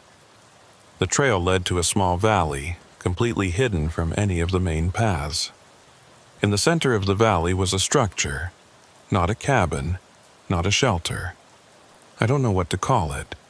It was made of stone, stacked in a circular pattern, maybe 8 feet high. No mortar, just stones fitted together. There was an opening on one side, dark, leading down, like an entrance to something underground. I stood at the edge of that opening and looked down. I couldn't see the bottom. I called out, and my voice echoed back, distorted. I didn't go in. Every instinct I had was screaming at me to get away from that place. So I did. I ran back to the trail and I'm hiking out tomorrow. Forget the rest of the loop, I'm done. That was the last entry. The rest of the pages were blank. I sat in my truck staring at the notebook. Robert Faulkner, September 2023. I pulled out my phone and did a search. It took me a few minutes to find it, but there it was. A missing person report filed in late September. Robert Faulkner, age 46, failed to return from a solo hiking trip in Pisgah National Forest. Search conducted for 1 week. No trace found. I should have given the notebook to the authorities right then. That was protocol. Instead, I put it in my glove box and drove home. I told myself I'd turn it in the next day, after I'd had time to think about it. But I knew I was lying to myself. I knew what I was going to do. That night, I pulled out my own maps of Pisgah National Forest and spread them across my kitchen table.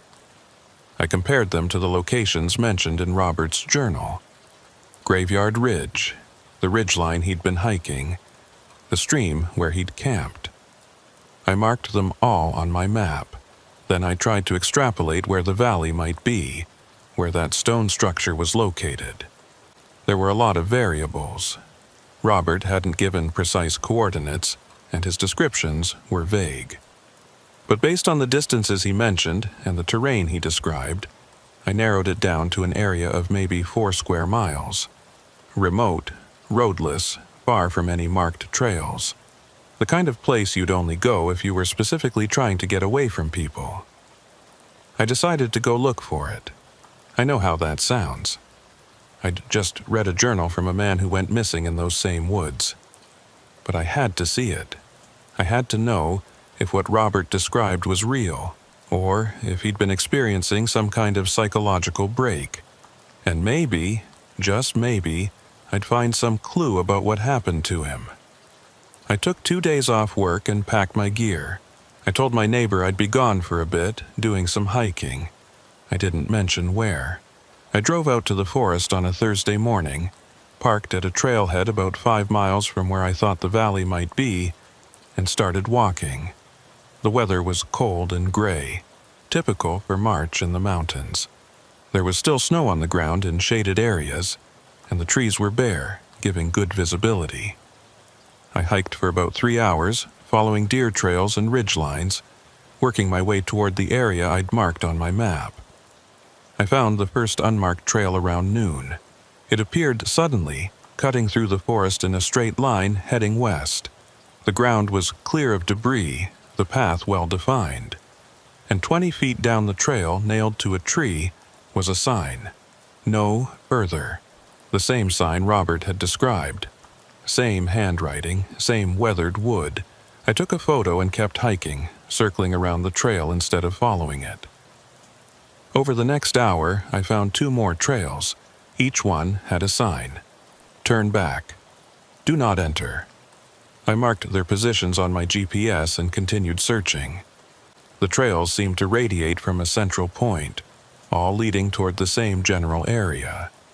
By mid-afternoon, I'd narrowed down the location of the valley. It was in a depression between 2 ridges, completely hidden from view unless you were right on top of it. I approached carefully, moving slowly, watching for any signs of people or animals. The valley was exactly as Robert had described it. Small, maybe 100 yards across, ringed by steep slopes covered in thick brush. And in the center, rising from the forest floor, was the structure. It was made of stone, dark gray, stacked in a perfect circle about 8 feet high. No mortar, but the stones were fitted so precisely that you couldn't slide a knife blade between them. The opening on the south side was narrow, maybe 3 feet wide, and it led down at a steep angle. I couldn't see the bottom. I stood at the edge of the valley for a long time, just watching. Nothing moved. There was no sound except the wind and the bare trees. The structure just sat there, ancient and wrong, like it had been waiting. I should have left. I should have marked the location, gone back to my truck, and reported everything to the Forest Service. Let them investigate. Let them figure out what this place was. But I didn't. I walked down into the valley, my hand on the canister of bear spray attached to my belt. The structure was even more impressive up close. The stones were massive, some of them easily weighing several hundred pounds. How they'd been moved here, how they'd been lifted into place, I couldn't imagine. And they were old, not just years old, but ancient. The surface was covered with lichen and weathering that suggested centuries of exposure. I stood at the entrance, looking down into the darkness. The passage descended at about a 45-degree angle, the walls smooth stone. I pulled out my flashlight and shone it down. The beam disappeared into blackness about 20 feet in. I couldn't see the bottom. "Hello?" I called. My voice echoed back, distorted, just like Robert had described. "Anyone down there?" No response. I knew I shouldn't go in. Every part of my training, every instinct told me to back away. But I'd come this far. I needed to know what was down there. I needed to know if Robert had gone inside, if maybe he was still down there somewhere, injured or lost. I descended slowly, using my free hand to steady myself against the wall. The passage was narrow, forcing me to turn sideways in places. The stone was cold under my palm, and it seemed to draw the heat from my body. After about 30 feet, the passage leveled out and opened into a chamber. The chamber was circular, maybe 20 feet across, with a ceiling that rose up into darkness beyond my flashlight's range. The walls were covered with markings. Not writing, not anything I recognized, just patterns. Geometric shapes, spirals, lines that intersected at odd angles. They covered every inch of the walls, carved deep into the stone. In the center of the chamber was a pit, circular, about 6 feet across, with a low stone wall around it. I approached carefully and looked over the edge. The pit went straight down, the walls smooth. My flashlight beam didn't reach the bottom. That's when I noticed the smell. Faint, but distinct. Decay. Rot. Something organic breaking down in the darkness below. "Robert?" I called down into the pit. "Robert Faulkner?" My voice echoed, bouncing off the walls of the pit, coming back warped and strange. And then, from somewhere deep below, I heard something else. A sound like breathing, wet and labored. I stumbled back from the pit, my heart hammering. Something was down there, something was alive down there. I ran. I scrambled back up the passage, my flashlight beam bouncing wildly off the walls. Behind me, I could hear something moving in the chamber. Not footsteps, but something dragging, scraping against stone. I didn't look back. I burst out of the entrance into the gray afternoon light and ran across the valley, up the slope, into the trees. I didn't stop until I'd put a mile between myself and that place, until my lungs burned and my legs threatened to give out. When I finally stopped, gasping for breath, I looked back the way I'd come. I couldn't see the valley from here, couldn't see the structure, but I could feel it, like a weight pressing down on the back of my mind. I hiked out as fast as I could. It was getting dark by the time I reached my truck, and I drove home in a daze. I kept thinking about that sound, that breathing from deep in the pit. What was down there? And had Robert heard it too? Had he gone down into that pit? That night, I couldn't sleep. I kept hearing that wet, labored breathing, kept seeing those markings on the walls. Around 3 a.m, I got up and pulled out Robert's notebook. I read through it again, looking for anything I might have missed. On the last page, in the margin, almost too small to see, was a note. I'd missed it before because it was written sideways, perpendicular to the main text. It said, "They're waiting below. They've always been waiting." I dropped the notebook. My hands were shaking. Robert had gone into that pit. He'd gone down there and he'd found something. Or something had found him. The next morning, I went to the sheriff's office. I brought the notebook and I told them everything. Where I'd found it, what it said, where the structure was located. The deputy who took my report listened politely, wrote everything down, and said they'd look into it. 2 days later, I got a call. They'd sent a team to the location I'd marked. They'd found the valley and the structure. They'd gone inside and descended into the chamber. They'd looked into the pit. It was empty, no bottom that they could find, just darkness going down and down. They'd lowered a rope with a camera attached, let out over 300 feet of line. The camera showed only walls, smooth stone, descending. They never reached bottom. They found no sign of Robert Faulkner. No clothing, no gear, no remains. Nothing. The Forest Service sealed the entrance to the structure with concrete. They declared the area off limits, posted no trespassing signs, and told me to forget about it. Ancient well shaft, they said, probably dug centuries ago by early settlers. Dangerous and unstable. Nothing to do with the missing hiker, but I know better. I know what I heard down there, and I know what Robert's note meant. They're waiting below. I've spent the last 3 months trying to find information about that structure. I've searched through historical records, talked to local historians, dug through old Forest Service documents. No one has any record of it. It's like it doesn't exist, like it's never existed. But I found something else. Other missing persons cases going back decades. Hikers who disappeared in that same general area. I found 12 cases spanning 40 years. All of them experienced hikers. All of them vanished without a trace. And 2 of them, according to the reports, had mentioned finding unmarked trails in the days before they disappeared.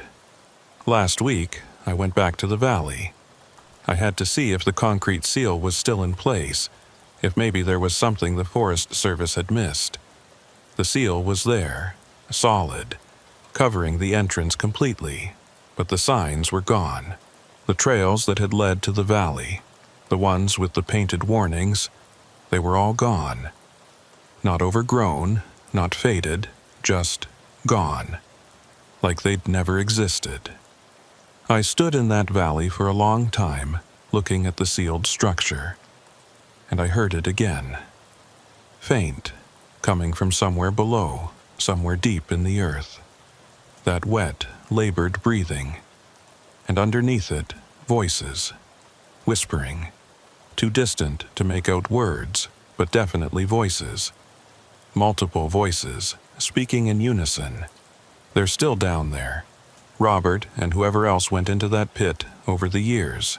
They're still down there and they're not alone. I'm writing this down because I need someone to know. I need a record of what I found, what I heard. The authorities won't listen. They've closed the case on Robert Faulkner, listed him as missing, presumed dead. The structure is sealed and forgotten, but it won't stay sealed. I know that now, because when I was standing in the valley last week, I saw something. The concrete seal had a crack in it. Small, hairline thin, but definitely a crack, and it hadn't been there when they first installed it. Something is pushing from below.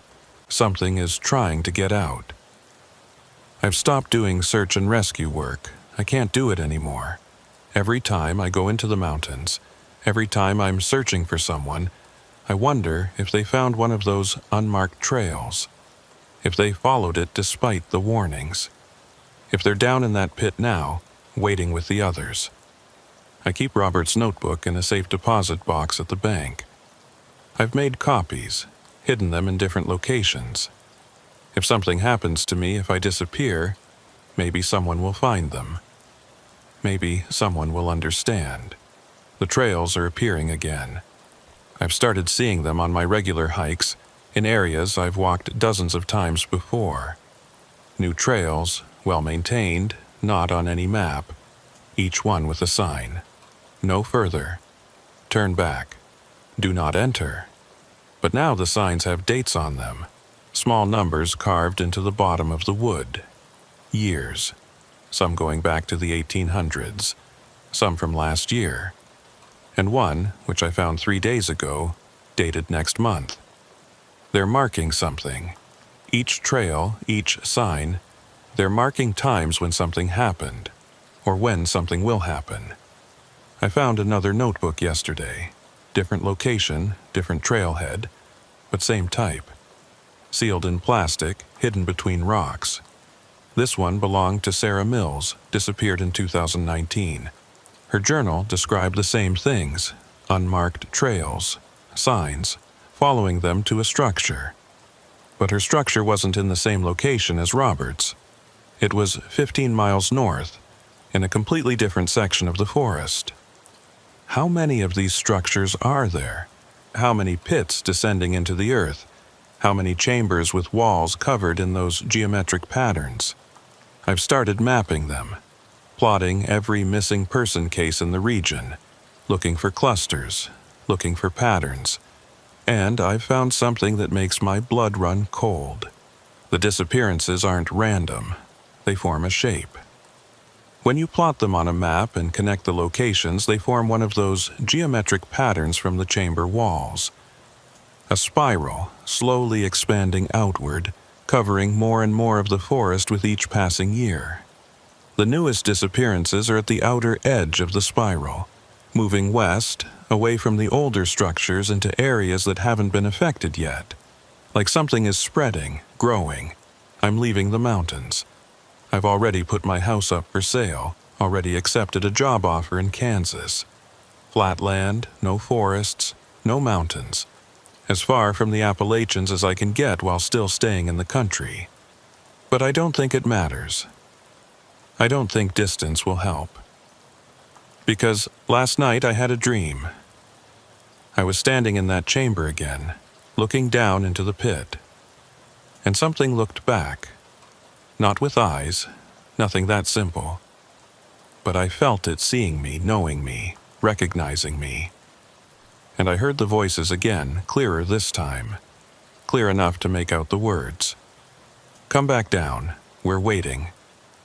I woke up with dirt under my fingernails. My boots were by the door, caked with mud. And on my kitchen table was another notebook, sealed in plastic, blue cover, water-stained. The name on the first page was mine, Jack Holloway. But the date was wrong. It said tomorrow's date. And the entries written in my handwriting described a hike I haven't taken yet. Described finding a trail with a sign that says "Welcome back." described following it to a valley where a structure sits waiting, its entrance unsealed, gaping open like a mouth. The last entry, dated 3 days from now, says only, "Going down. Finally understand. They're not waiting for us. We're waiting for them. We've always been waiting." I'm sitting in my kitchen right now, looking at that notebook. I know I should burn it. I know I should get in my car and drive away and never look back. But I can hear them. Even here, 40 miles from the nearest trailhead, I can hear them. That wet breathing, those whispered voices, calling me back, calling me home. And the worst part, the part that terrifies me more than anything else, is that part of me wants to go. Part of me wants to hike back into those mountains, find that trail, follow it down into the earth. Part of me wants to see what's at the bottom of that pit. Because Robert was right. They're waiting below. They've always been waiting. And now I understand what they're waiting for. Us. All of us. The spiral is almost complete. A few more years, a few more disappearances, and it'll be finished. And when it is, when the pattern is whole, something will happen. Something will change.